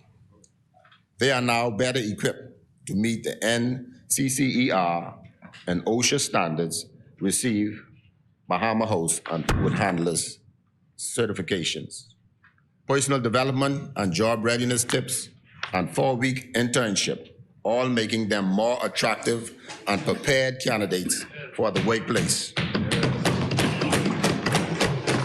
This cohort costs my ministry some $120,000. Mr. Deputy Speaker, the Fresh Start program in New Providence is one of the oldest programs within the Division of Youth. The 16-week program serves youth between the ages of 18 and 25 years old. Fresh Start equips our young people with the skills and training required to seek and retain long-term employment. Unfortunately, our spring 2020 cohort with 45 participants was suspended due to the COVID-19 pandemic. and did not advance to the intern experience. Now, I am excited to announce that the spring 2022 cohort launched in February with 40 participants. They will receive training in various skills, including culinary and baking, beauty trades, office procedures, web and design, food and beverages service, and mixology. All participants matriculate to internship with our various partners within corporate Bahamas, to whom we owe a debt of gratitude.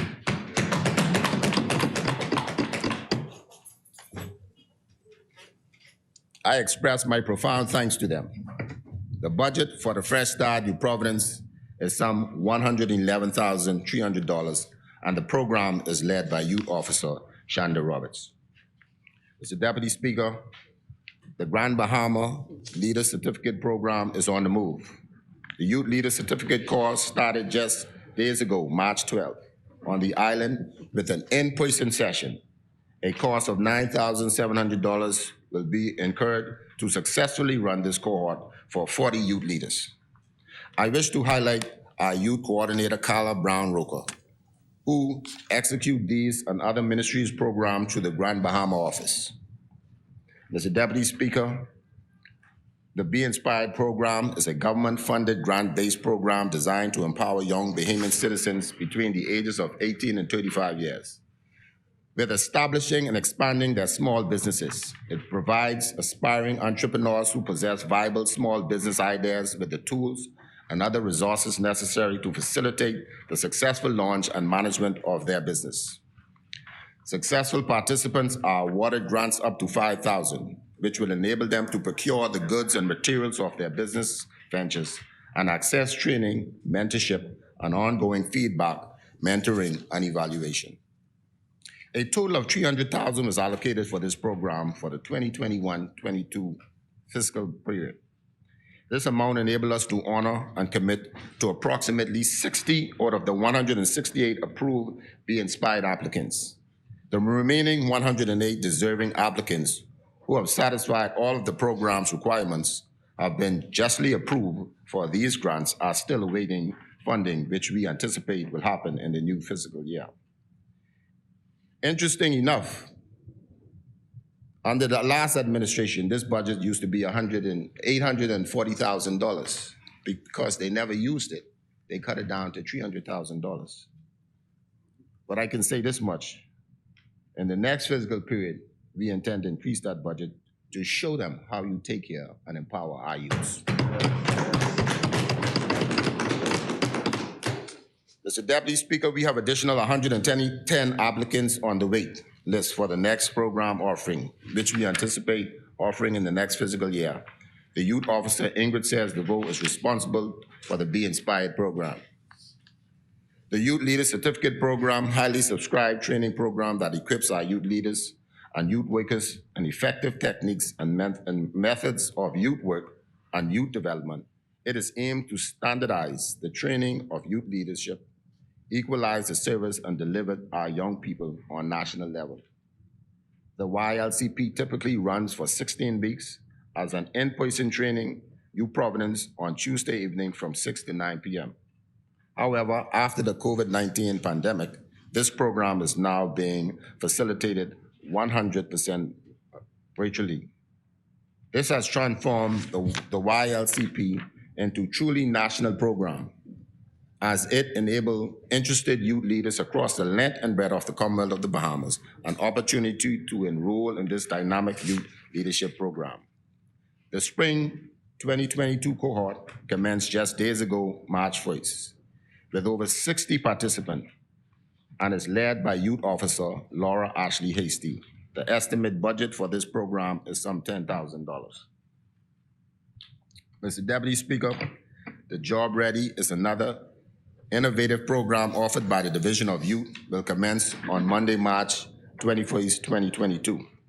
Some 50 participants between the ages of 16 and 18 will benefit from training in marketable soft skills participation in the Bahamas Host program and internship, guaranteed to increase their employability.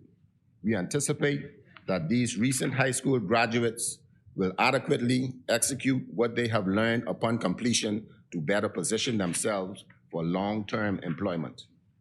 The budget for this program is some $34,050, which allows for an intensive and hands-on learning experience facilitated in partnership with more than 40 corporate organizations and experts across the multitude of professional fields. Again, I am most grateful to the persons and business houses that partner with us in providing such opportunities to our young people. Youth Officer Alexia Roll leads the Office for this Job Ready program. Mr. Deputy Speaker, the grants and contribution. We take this time to salute all of the partners and stakeholders for their yeoman's work and tireless efforts in the field of youth development. Grants have been issued in this fiscal year to the tune of $43,500, and we intend to increase this amount in the upcoming fiscal year. As the economy continues to rebound, Youth Officer Samantha Culmer leads Youth Organization Unit. The National Summer Employment Program. Due to the global COVID-19 pandemic, this highly subscribed youth summer engagement was suspended for 2 consecutive years. We are looking forward with great anticipation to re-engaging with our young people this summer, pending government and health advisories protocols. Mr. Deputy Speaker, I now move to the Department of Sports. Women's tennis phenom, the great Serena Williams once said, "It doesn't matter what your background is and where you come from. If you have dreams and goals, that's all that matters." One should never question the resilience of Bahamian people. We are naturally strong, smart, gifted, and yes, very athletic. Mr. Deputy Speaker, people deserving of the opportunities to reach our full potential. It is up to my ministry to provide all Bahamians with the avenues and means to achieve their goals. Sports is one of those vehicles to do so. Mr. Deputy Speaker, the layering threat imposed on the COVID-19 pandemic has had an impact on the sporting community and its planned activities. The Carifta Games is an annual calendar event where one of the many regional games that were affected and had to be postponed for 2 consecutive years. Mr. Deputy Speaker, I stand in this honorable house proudly announcing that the games are back on schedule. And the Bahamas will be competing in both swimming and track and field. Unfortunately, our golden water polo team will not be competing this year due to the limited participation from other countries in the region. However, keeping with the tradition, my ministry will provide a charter on Bahamas Air for both teams to attend their respective games in Barbados for swimming and Jamaica for track and field. Mr. Deputy Speaker, when the average person may become discouraged or demotivated to perform a job, our athletes continue to tirelessly train, preparing themselves for competition and as representatives of our country, once some restrictions were lifted. Our Bahamian athletes who participated in the postponed Tokyo Summer Olympic Games, July 2021, performed with distinction despite what was happening around the world. The relatively small delegation of 14 athletes won 2 gold medals, both of which were achieved in the 400 meters events by Stephen Gardner and Shawnee Miller-Ubo. They were in the class by themselves in their respective events. Mr. Deputy Speaker, I'm extremely proud to be in this position that I sit as minister with responsible for sports to commend this team for their historical feat and for once again demonstrating to the world why we are numero uno when it comes to sports. Mr. Deputy Speaker, this weekend the world will get another taste of Bahamian brilliance in athletics. The 5-member team led by our golden girl, Shawnee Miller-Ubo, will compete in the World Athletics Indoor Championships. Miller-Ubo and Megan Morse, one of our collegiate athletes who competed in her first Olympic Games last year, will contest the women's 400 meters. Olympians Anthony Strawn and Devon Charlton will compete in the women's 600-meter dash and 600-meter hurdles, respectively. Olympic high jumper and world champion medalist Donald Thomas is the lone male on this team, and he arrived safely on Monday. Coach David and Laura Charltons are the head coach and managers, respectively, of this year's team. If that's not enough action for you, for the first time in the history in the Commonwealth of the Bahamas, we have a coach in the name of Coach Yolette McPhee McQuinn, head coach of the Ole Miss women's basketball team. She will be pacing the sidelines this Friday, playing in the first round of the NCAA Women's Basketball Championship. This is not something we must take lightly. We have a Bahamian as a head coach, making the NCAA tournament, and has a chance to make history for this country. Let it be known, I will be remiss if not state this, that she's the daughter of legendary coach, Mr. Gladstone. Mr. Deputy Speaker, it brings me now to the South Beach Pool. This once beautiful facility in the most southern part of New Providence fell victim to years of neglect and the ravages of a series of hurricanes, which made the facility inoperable. I am pleased to report today that we have officially reopened this facility and is now available for the public to once again enjoy under the watchful eyes of trained and certified lifeguards. The South Beach Pool facility has 3 pools and is suitable for all ages. The facility is currently open only during the weekdays, but arrangements will be made for extending the operating schedule into the weekends for even greater access to the public. My ministry will also be introducing the Learn to Swim program at this facility, where anyone who wants to learn to swim can come and do so free of charge. This facility, in its unoccupied state, required the application of some $22,625 worth of chlorine for the first 6 months of the year, which the increased use expected. It can be reasonably expected that this figure will need to be increased as the accommodation of demand is demand. Under the theme Chasing Dreams, Achieving Excellence, November was celebrated as Sports Heritage Month. It was during this month that my ministry recognized the many outstanding contributions of athletes of today and heroes of yesterday. Mr. Deputy Speaker, the history of sports in our country is rich and dating back many years and filled with outstanding achievements in a number of sporting disciplines from both local and international scenes. With this in mind, my ministry, through the Department of Sports, will continue to recognize and honor the trailblazers who sacrificed and elevated themselves and country, giving so much of themselves. The Sports Hall of Fame memorialize accomplishments of Bahamian athletes and administrators of the past who excelled and inspired this country to pursue excellence through sports. Our honoree for the class of 2021 included the Reverend William Thompson for baseball, Charles Thompson for basketball, Gina Mackey bodybuilding, Stella Knowles basketball and softball, Nell Walgoose Russell softball, Sheila Culmer sports for disabled, Laverne Eve track and field, and Oral Hudson volleyball. Mr. Deputy Speaker, the Department of Sports partnered with the popular fitness specialist, McKimbo Smith, to deliver a month of free exercise session to the Bahamian public. This high energy and fun fitness sessions were held inside the Thomas A. Robinson National Stadium 4 times a week. Images, which you may have seen, have been widely shared over social media and the National Sports Authority Facebook page. From these pictures, you can see evidence of hundreds of persons which took advantage of this opportunity to work and improve the health of their body.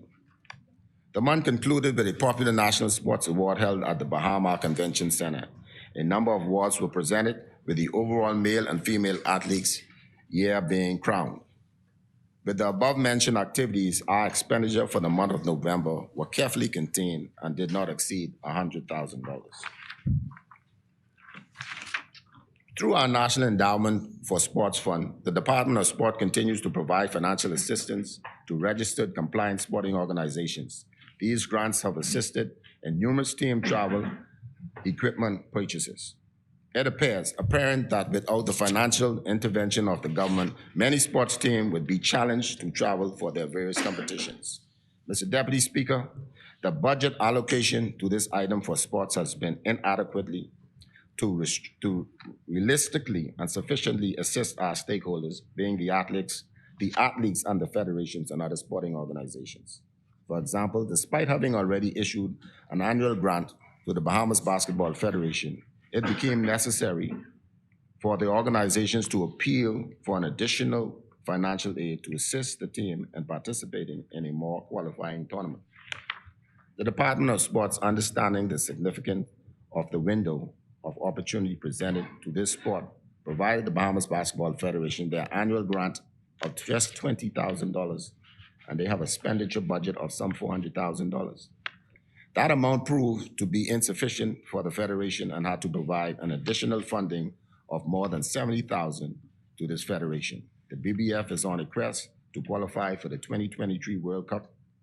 This window is also used to qualify for the 2024 Olympics. Mr. Deputy Speaker, let it be known, just a few weeks ago, they would have won their first game in this window against the U.S. Virgin Islands. That now puts them in position, and the hope is that we will host the third window in June, which we have gotten and expressed, which the professionals have expressed their commitment to make themselves available, and that's Mr. Buddy Hill and hopefully DeAndre Ayton. Mr. Deputy Speaker, this is just one of an example, but it happens often. For these and other reasons, you can expect that I will be seeking to an expanded budget for my ministry.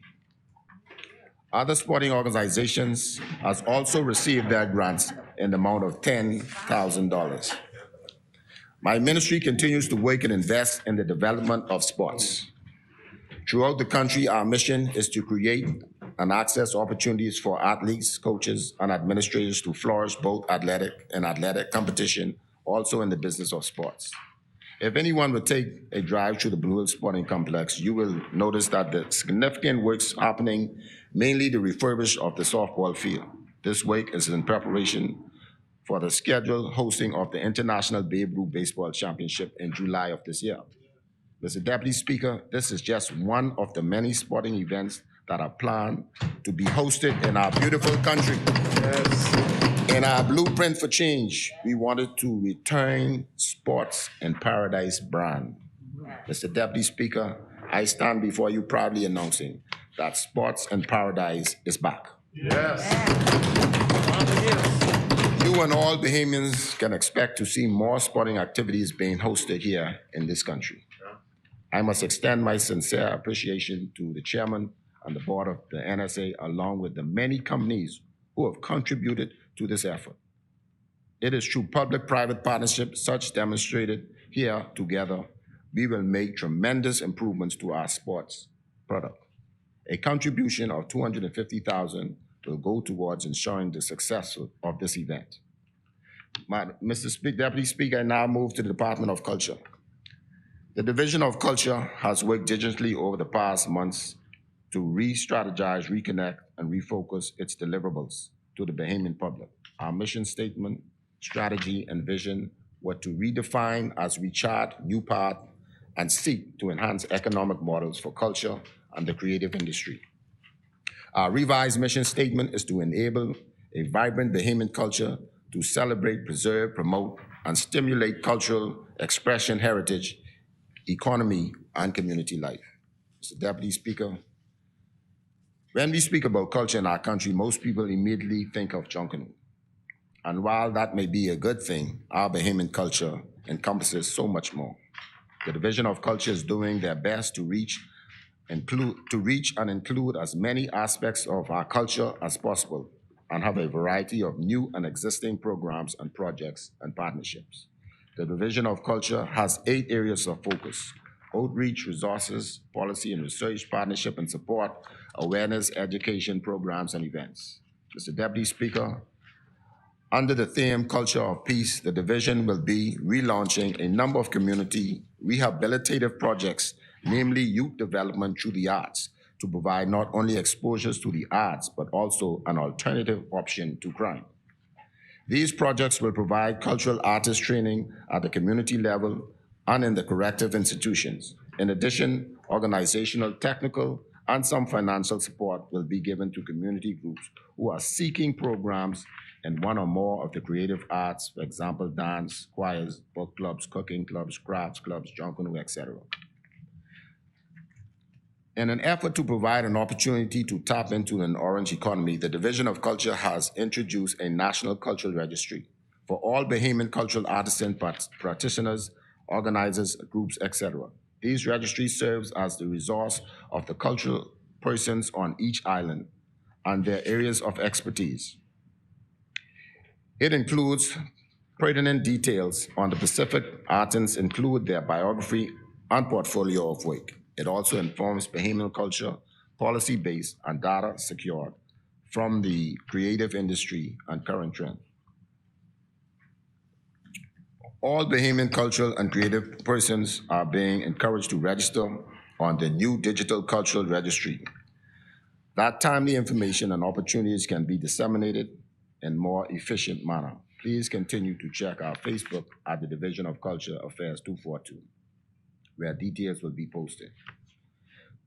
Mr. Deputy Speaker, cultural grants, cultural artisan, practitioners, organizations in the areas of music, dance, drama, fashion, film, visual arts, craft, pageantry, festival, have received small cultural grants totaling some $82,500 for their programs and events, according to the guidelines of our cultural grant policy.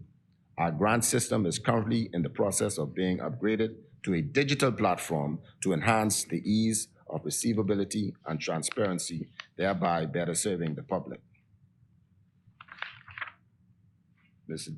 Deputy Speaker, the government as a private sector and partnership, the Department of Culture in the last few months has been able to repair broken and forge new relationships with partners in the Bahamian society. We are more effective in delivery of service in these partnerships, not only to assist with the cultural endeavors of the ministry, but also to allow us to assist other organizations in reaching their cultural communities.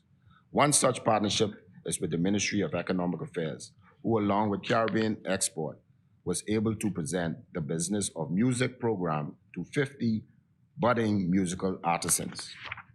Mr. Deputy Speaker, the National Junkanoo Development Program covers junkanoo parades held throughout the Commonwealth of the Bahamas. Both the junior and senior levels, due to the COVID-19 pandemic, no official in-person parade was held. But a special virtual junkanoo parade was recorded and aired in New Providence, featuring 7 A groups and 7 B groups, with a total cost of some $157,000. Please note that stipends were there for $11,000 for A groups and $7,500 for each B groups. The Grand Bahama Virtual Junkanoo Parade recording featuring 6 Category and 4 Category B groups is upcoming, and its estimated cost is some $75,000. Junkanoo workshops will be held for Family Island groups between March and May to assist in improving their skill sets. Topic includes parade management, costume building, and choreography. Members of the Junkanoo Committee are eager to assist with the development and advancements of Junkanoo nationally, and like the ministry, are hopeful that we will be able to get back to some form of normalcy with our annual parade. The E. Clement Battle National Arts Festival, which has a budget of $137,000, is now in its 62nd year and is held in every major island and key. This festival is truly nationalistic endeavor which aims to find and cultivate the talents of the Bahamian people. The 2021 festival competition was held digitally due to the ongoing COVID-19 pandemic, with 378 entrants adjudicated and 54 persons achieving titles in the national winners. The National Cultural Heritage Month, under the theme Celebrating Ourselves, Culture is Who We Are. The National Cultural Heritage Month was held in December 2021. This month was jam-packed with numerous cultural activities. The expenditure of less than $289,000 that was spent on the National Cultural Month, injected much-needed funds into the wider community, directly impacting over 200 individuals, cultural artists, 12 companies with a combined total staff of 150 employees and just under 1,000 participants. Some of these feature events for this year of National Cultural Heritage Month include the National Christmas Tree Lighting Ceremony. The National Christmas Tree was beautiful, decorated, and set in the middle of the Rawson Square. Thousands of Bahamians, along with their families and tourists, came out every night to take pictures in the front of the tree. The official tree lighting ceremony was aired live so that persons in the Bahamas could see and enjoy the lights of the tree being turned on by our Honorable Prime Minister. Mr. Deputy Speaker, I must thank the Minister of Public Works, Minister Sayers, and his team, who assisted us in making history and making the square more beautiful than we've ever seen in the history of the Bahamas. Mr. Deputy Speaker, as I close, as Minister of Youth, Sports and Culture, it is my honor to work with the team of professionals within the Division of Youth, Sports and Culture, teams of passionate, dedicated, loyal, and talented individuals to whom I now express my profound thanks. I close as I begin, acknowledging the magnitude of the portfolio of my Ministry of Youth, Sports and Culture. And I wish every Bahamian would likewise embrace the wonderful and important work of this ministry that touches every single Bahamian. May God bless the Commonwealth of the Bahamas. Thank you, Honorable Member.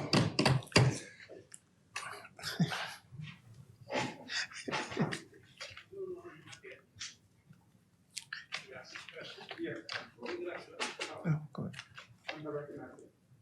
Yeah, the chair recognizes the Honorable Member for East Grand Bahamas. Yeah.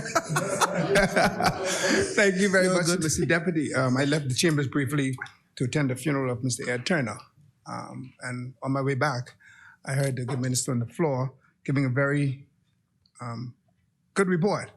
I, however, want to make one clarification. I briefly heard him say that some $800,000 was allocated for youth programs, and out of the $800,000 plus, only $300,000 was utilized. He's correct. The reason being, when I became the minister last March, the youth officers were in the initial stage of planning summer programs. And because of health issues, every summer program was canceled. We worked with them, tried to get it with the Ministry of Education, with the churches, with corporate Bahamas. No one was willing to take on our students because of health issues. So that's the reason why some $500,000 was not utilized. I just want to go on record as explaining why the money was there and we didn't use it. Thank you, Member. Thank you. As many, the chair recognizes the Honorable Member for Fort Charlotte. Thank you very much,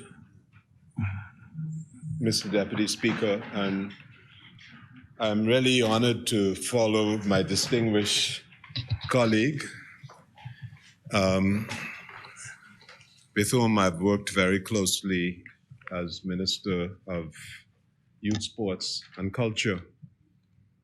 Mr. Deputy, I want to begin by thanking the people of Fort Charlotte for the extraordinary privilege they have given me to be their voice in this honorable house.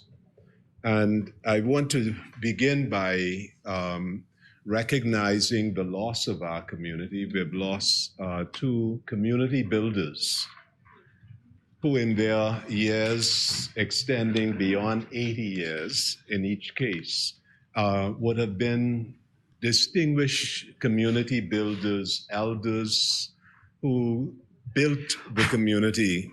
I'm speaking about Mr. Prince Albert Thompson of Poitiers Avenue. He spent many years working in Lyford Key as a butler.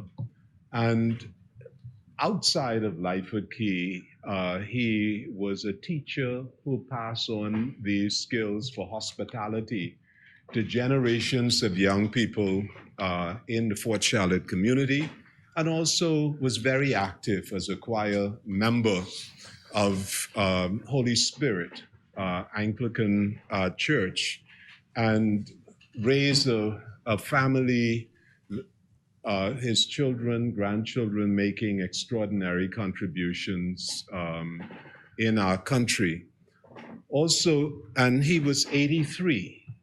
So I extend our love and support to his family members.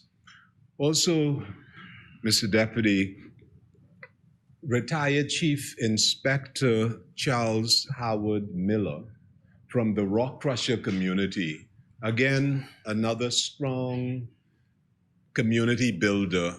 And I remember when I first presented myself as a potential candidate in Rock Crusher, it was Mr. Miller who took me and gave me a rite of passage in terms of what to do and what not to do. So I am so very grateful for the mentoring that I received from him. And on behalf of so many people in that community, I want to say thank you and love and support to his family. Also, Mr. Ed Turner, colleague at the bar, and also we both were members of the Boule. A gentle, generous, and very smart and very intelligent and very giving person. We've lost a colleague, a citizen, and a community builder. And I extend love and support to his family. Mr. Deputy, in Fort Charlotte, one of the promises we made was to establish a community farm.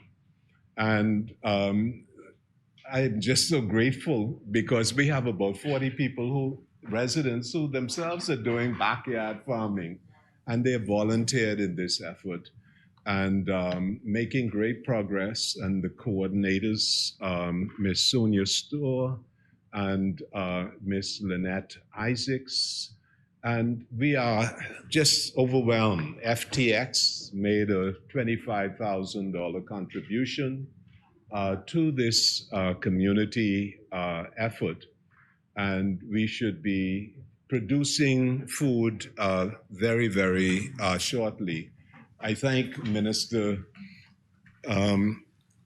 Clay Sweeting, who provided a greenhouse that we contributed to the H.O. Nash Junior High School, and also Ms. Diane Bopindling, who provided another greenhouse that we have contributed to the Eva Hilton Primary School.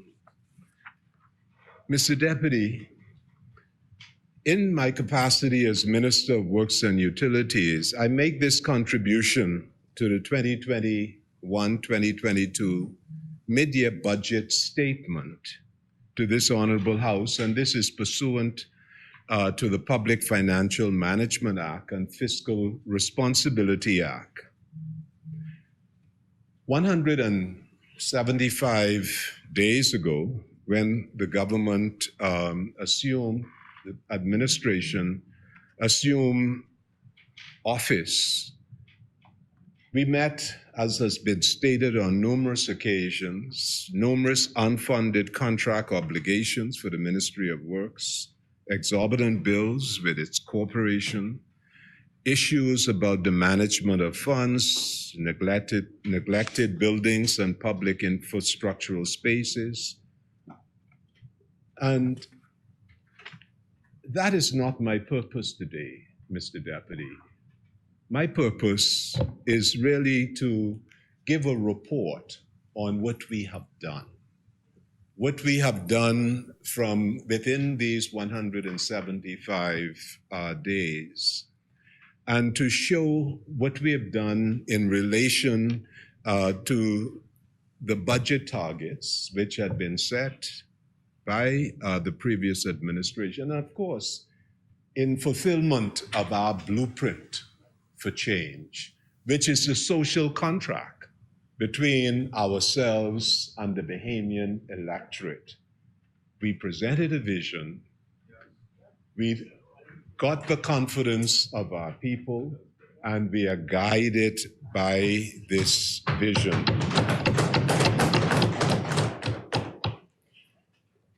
Mr. Deputy, this report occurs at a very critical time, not only for the Bahamas, but indeed the world. Because as we are gingerly, and as the Minister of Health has indicated, resuming the normal business of the state after a 2-year shutdown of the economy under the one-person competent authority due to COVID-19 pandemic, and which caused a disruption in the global supply of goods and services. And as we are coming out and gaining some sense of normalcy, on February 24th, the Russian Federation intervened in Ukraine. Again, Mr. Deputy, causing another global disruption in the supply chain for goods and services, and of course, increasing prices for fuel and food. Notwithstanding these challenges, we have always had the tradition as Bahamian people, and certainly every administration of the Progressive Liberal Party, of rising to the occasion. And as we have navigated, Mr. Deputy, we have given priority to those areas of our country which unfortunately still remain in a state of disrepair from Hurricane Dorian. And as I've traveled through Abaco and Grand Bahama, I reported back to this honorable parliament, and we said we will give priority to the areas which need rehabilitation from the hurricane, because we're right about to go into another hurricane, and we have to ensure as best we can that the infrastructure of our country is robust, is resilient, as we face these increasingly awesome physical phenomena due to global warming. Emergency projects have been scoped and quantified for Low Sound docks, Red Bays docks, Nicholstown docks, Kong Sound, the Davy Creek Bridge, Bullock Harbor docks, Daniel Key, Black Point, and Moores Island. Murphytown Dock, Harbor Island Dock, and James Cistern. These projects will start almost immediately.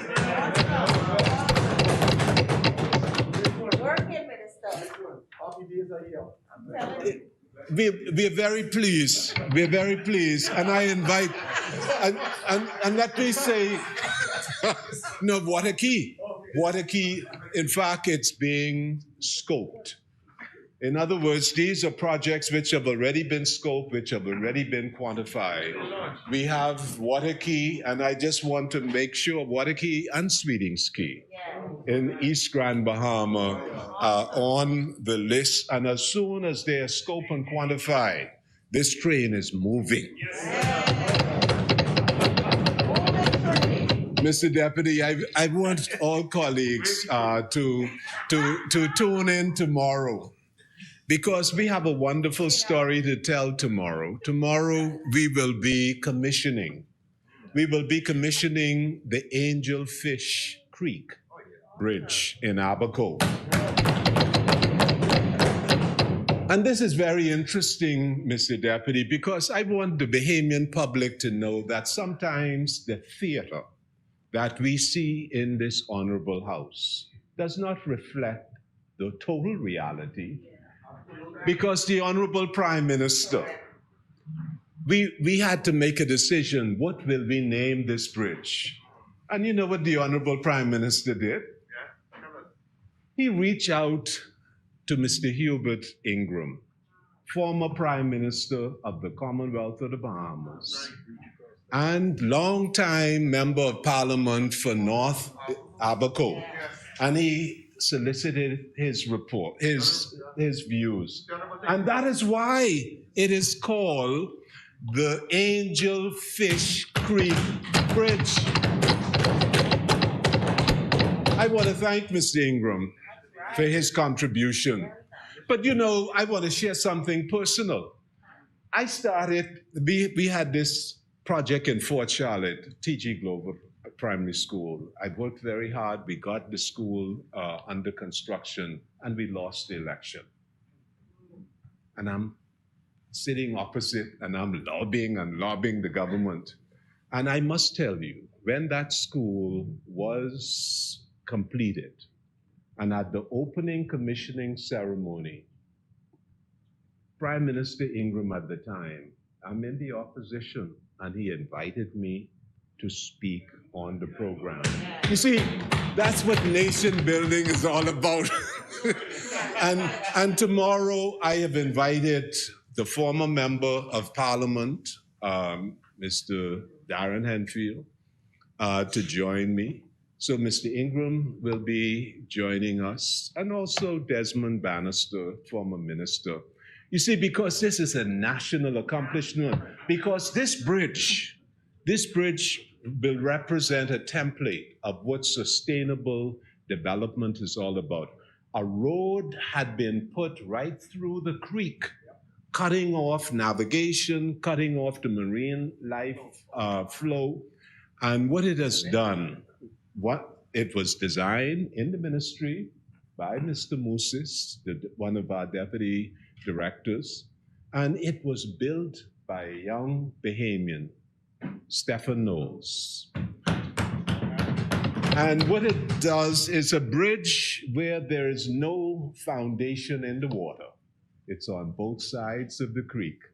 And the span has been put over the creek so boats can navigate under the creek, and the traffic and vehicular and pedestrian. So this is something to celebrate, irrespective of what side we're on. Also, no man, come on, man. Look here. Let me know if you're available. I mean, this train have plenty seats. You could fly with me, okay? Okay. Also, I'm very pleased to say that the Golden Athletes subdivision, we have a contractor in there. He has started his work, and that project is coming along. And of course, as I've stated yesterday, we have the Andre Rogers Stadium project, again, moving forward. Mr. Deputy, we also have the Village Road Improvement Project. And this is just about a mile of roadway from St. Andrews Drive to Montague Beach. The works comprise a new BPL duct bank to provide major transmission for future growth. New water mains are to be installed to supply quality and ample supply of water.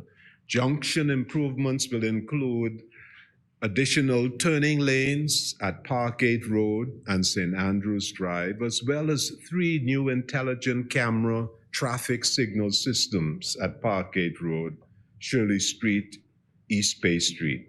Upon completion of the underground works, the entire roadway will be resurfaced with hot mixed asphalt and striped to improve safety of the motoring public.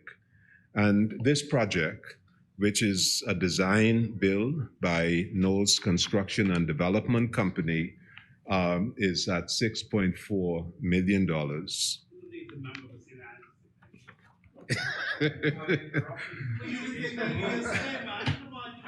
Yeah. Mr. Deputy, in Andros, we've been continuing a very aggressive road repair and carriageway rehabilitation. 19 miles of road in South Andros along the main Queen Highway from Drakes Hill to Mars Bay in P-Rock and Sand Seal was successfully constructed. Total works cost was $8.5 million. The contractor, KW Paving, started the project on the third quarter of 2001 and is now 30% completed. Similarly, Mr. Deputy, in Central Andros Repair Project, approximately 17.5 miles of main road from Fresh Creek to Bering Point in Central Andros have been reconstructed. Apex Pavers Limited was awarded a contract in the amount of $9.6 million, and this work is about 35% completed. Mr. Deputy, I've already spoken about the projects which have been scoped and quantified and is now about to begin. We have committed, as I've indicated, the other areas impacted. We have been pressing our colleagues to complete the scopes. And as those scopes are completed, we will be moving very aggressively to deal with those areas, especially which have been devastated by Hurricane Dorian. We also, Mr. Deputy, we are focusing on how can we build more resiliently in the future. And two significant projects in this regard. And these projects, let me begin with the ones related to the IDB. We have the Airport Infrastructure Program and the Climate Resilient Coastal Management and Infrastructure Program. And in my last report on the speech from the throne, I would have spoken about the Airport Infrastructure Program, and we're talking about a $53.8 million project financed by the government as well as the IDB. And these relate to the airports in Exuma, the airport in North Eleuthera, and the Ministry of Finance is in discussion with the IDB to see how we can ensure that we don't reach the expiration of those loans and the projects have not completed. So that discussion is underway. The second project relates to climate resilient coastal management. And here, the Ministry of Works is implementing the Climate Resilient Coastal Management and Infrastructure Program based on a loan signed between the government and the IDB in 2018. The loan amount, which is $35 million, and it's anticipated, Mr. Deputy, that this program will help to build resilience to coastal risk, including those related to climate change, through sustainable coastal protection infrastructure, including natural infrastructure and integrated management of the coast. And this is why the Smith Point, for example, seawall has become like a standard safeguard. And as we move into like West End, the minister was very clear that we need a more robust coastal safeguard in communities like West End. So this study will enable us to establish templates that we can put in these vulnerable areas, which will establish baseline and design. And here we are also looking at Junkanoo Beach, Long Wharf, to see how we can safeguard against hazard and build resilience. And Andros has been chosen as a case study so that we can test the model and then apply it throughout our country. Mr. Deputy, we have a very aggressive legislative agenda. We're revising the building code. We also will be revising, Mr. Deputy, the Planning and Subdivision Act. And as you know, the Judicial Committee of the Privy Council would have held that section 62 of that act, where someone has acquired a conveyance after 2010 in a subdivision which is not approved, that conveyance is null and void. So we will be bringing legislation to address that immediate issue. But also in 2016, an entire bill had been drafted. We are reviewing that, consulting with stakeholders, and we will be bringing that legislation forward. Also, the Building Controls Regulation Act will be amended. And also,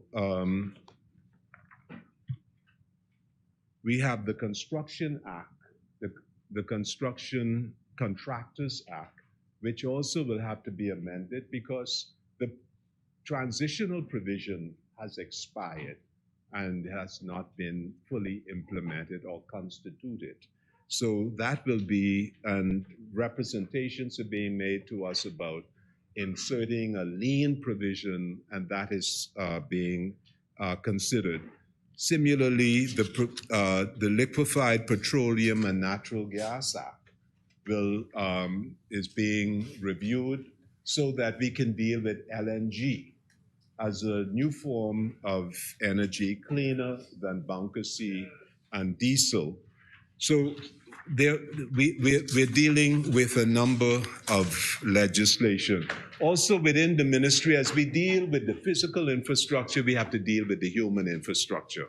So what we're doing is we've engaged a former chief architect, Mr. Livingston Forbes. We have established a special unit, and they're looking at a master plan for the ministry. We have the northern compound where masons, carpenters, and other tradespersons who deal with the maintenance, awful conditions. We are committed to improving it, not only the physical condition, but also I want to thank the Minister of the Public Service for the collaboration in dealing with these long-standing issues where people have been working for 20 years but outside of the establishment. And these this what we call the human infrastructure. We also, to reduce the carbon footprint of the ministry, the cabinet has approved the ministry to purchase 37 electric vehicles. So as the building inspectors move about inspecting projects, it will be in electric vehicles. And that is consistent with the commitment we have made to the Bahamian people. The Water and Sewerage Corporation, Mr. Deputy, has been very aggressively moving to complete the Gladstone Road water treatment facility. And Mr. Deputy, I must say, even though you are in the chair, that I am very pleased with the aggressive manner in which you, sir, and your board and the executive team have been moving. You've engaged a consultant, Hatch, and they have come in. They have done an assessment. You've taken your team in and you've started to rehabilitate some of the turbines that have been lying idle for 4 years and moving to get this facility of $15 million of NIB money, which has been sitting down there for 4 years, commissioned and operating and providing sanitation, centralized sanitation, and water treatment and the production of a new product called used water so that people can water their lawn and so on. And we can stop putting all the waste down 600 feet below this island. We ain't know where that going. I mean, you know, right? It may come right back to us, you know. So also the Malcolm Park water treatment facility. I'm very pleased to see that work is being done to improve this facility, which has been overspilling and has been a challenge. Also, there's been the post-Dorian works in Abaco, where the corporation has met with the residents in Treasure Key. They're 2 years now after Dorian, the Treasure Key sewage system remains in a state of disrepair. And I want to commend the corporation for working aggressively to solve this problem. Tenders have now been received for major sewage rehabilitation work for Treasure Key and Spring City in Abaco. And those works will be formally awarded, I'm advised, within the next several weeks. In North and Central Eleuthera, storage tanks to improve the reliability of water supply for the residents and visitors to North Central Eleuthera. The corporation has invited tenders for new storage tanks for the naval base in Governor's Harbor and Bogue, Eleuthera pumping stations. Also, Cat Island. The limited phase of the Caribbean Development Bank project for Cat Island is nearing completion. And I want to highlight for colleagues that this project was signed between the the CDB, and the government of the Bahamas in 2016, when the Member of Parliament for Cat Island, Rumkey, and San Salvador served as the minister. And it was under his vision and leadership that this project was commenced. And I'm pleased that the corporation is moving to implement that program. And also improvement in human resource. Human resource manager, Mr. Selvin Baston, has been engaged. We also see a similar, very aggressive work being done by BPL, Mr. Deputy, dealing with renewable generation of power. And the cabinet has appointed a subcommittee, and this subcommittee, energy subcommittee, has been meeting with various investors who want to invest in solar energy, in LNG, and to partner with the government. And there are a number of PPPs which are being contemplated as we refine the energy policy to reflect the commitment of the government. BPL continues its work under the new board at reviewing, updating its strategy to improve its operation, increase the penetration of renewable energy, enhance the reliability of power, and reduce overall costs. And in this particular thrust, the Family Islands have been placed as the center of this work. And we know that its facility in Rugged Island has been completed, which will power all of Rugged Island with solar energy. Also in New Providence, as the winter period generation maintenance, as they prepare for the summer, is in progress at both Blue Hills and Clifton. And can I just have 2 minutes to complete? And here, additional generators are being sourced to meet the peak period in New Providence. And also, the company, BPL, is working with the successful bidder at the installation of a 25 megawatt hour battery energy storage system at the Blue Hill Station to facilitate this process. Also, in the Family Islands and in New Providence, you have a very aggressive overhaul being done so that as more pressure and demand is put on the system, there would be more resilience in order to meet this increased demand. In Abaco, BPL has reported that power is available in the entirety of the islands for those customers who have completed reconstruction or repair to their homes and buildings, but work continues to rebuild and strengthen the transmission system and infrastructure on that island, including the construction of new dual circuit transmission line to North Abaco on steel poles and the installation of transmission infrastructure between Wilson City and Marsh Harbor and Crossing Beach.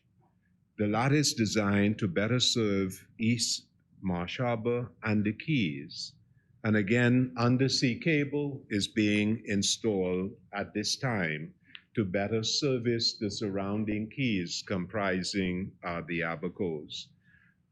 Finally, Mr. Deputy, I just want to say thank you to the stakeholders of the straw market. It is now open. And I am so grateful to the stakeholders for their patience. And as we work out the system, I also want to thank Ms. Sims, the former executive manager, for the service that she would have given. We're also rebuilding the straw market at Clifton, at Fort Charlotte. And this is in concert with the Antiquities and Monuments Corporation. And work will start within a matter of a week so that the vendors at that location will have a new infrastructure that will better reflect the magnificence and the creativity of this country. Mr. Deputy, with your indulgence, I want to say thank you. Thank you, Honorable Member. As many?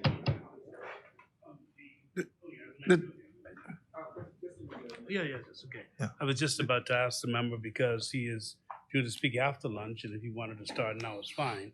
But I think this is an appropriate time to suspend for the lunch. So, Mr. Deputy, we wish to call for the suspension of the House to resume at 3 o'clock this afternoon. Is there a seconder? Second.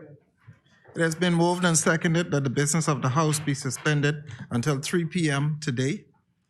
As many are in favor will remain seated. Those opposed will rise. The business of this House stands suspended until 3 p.m.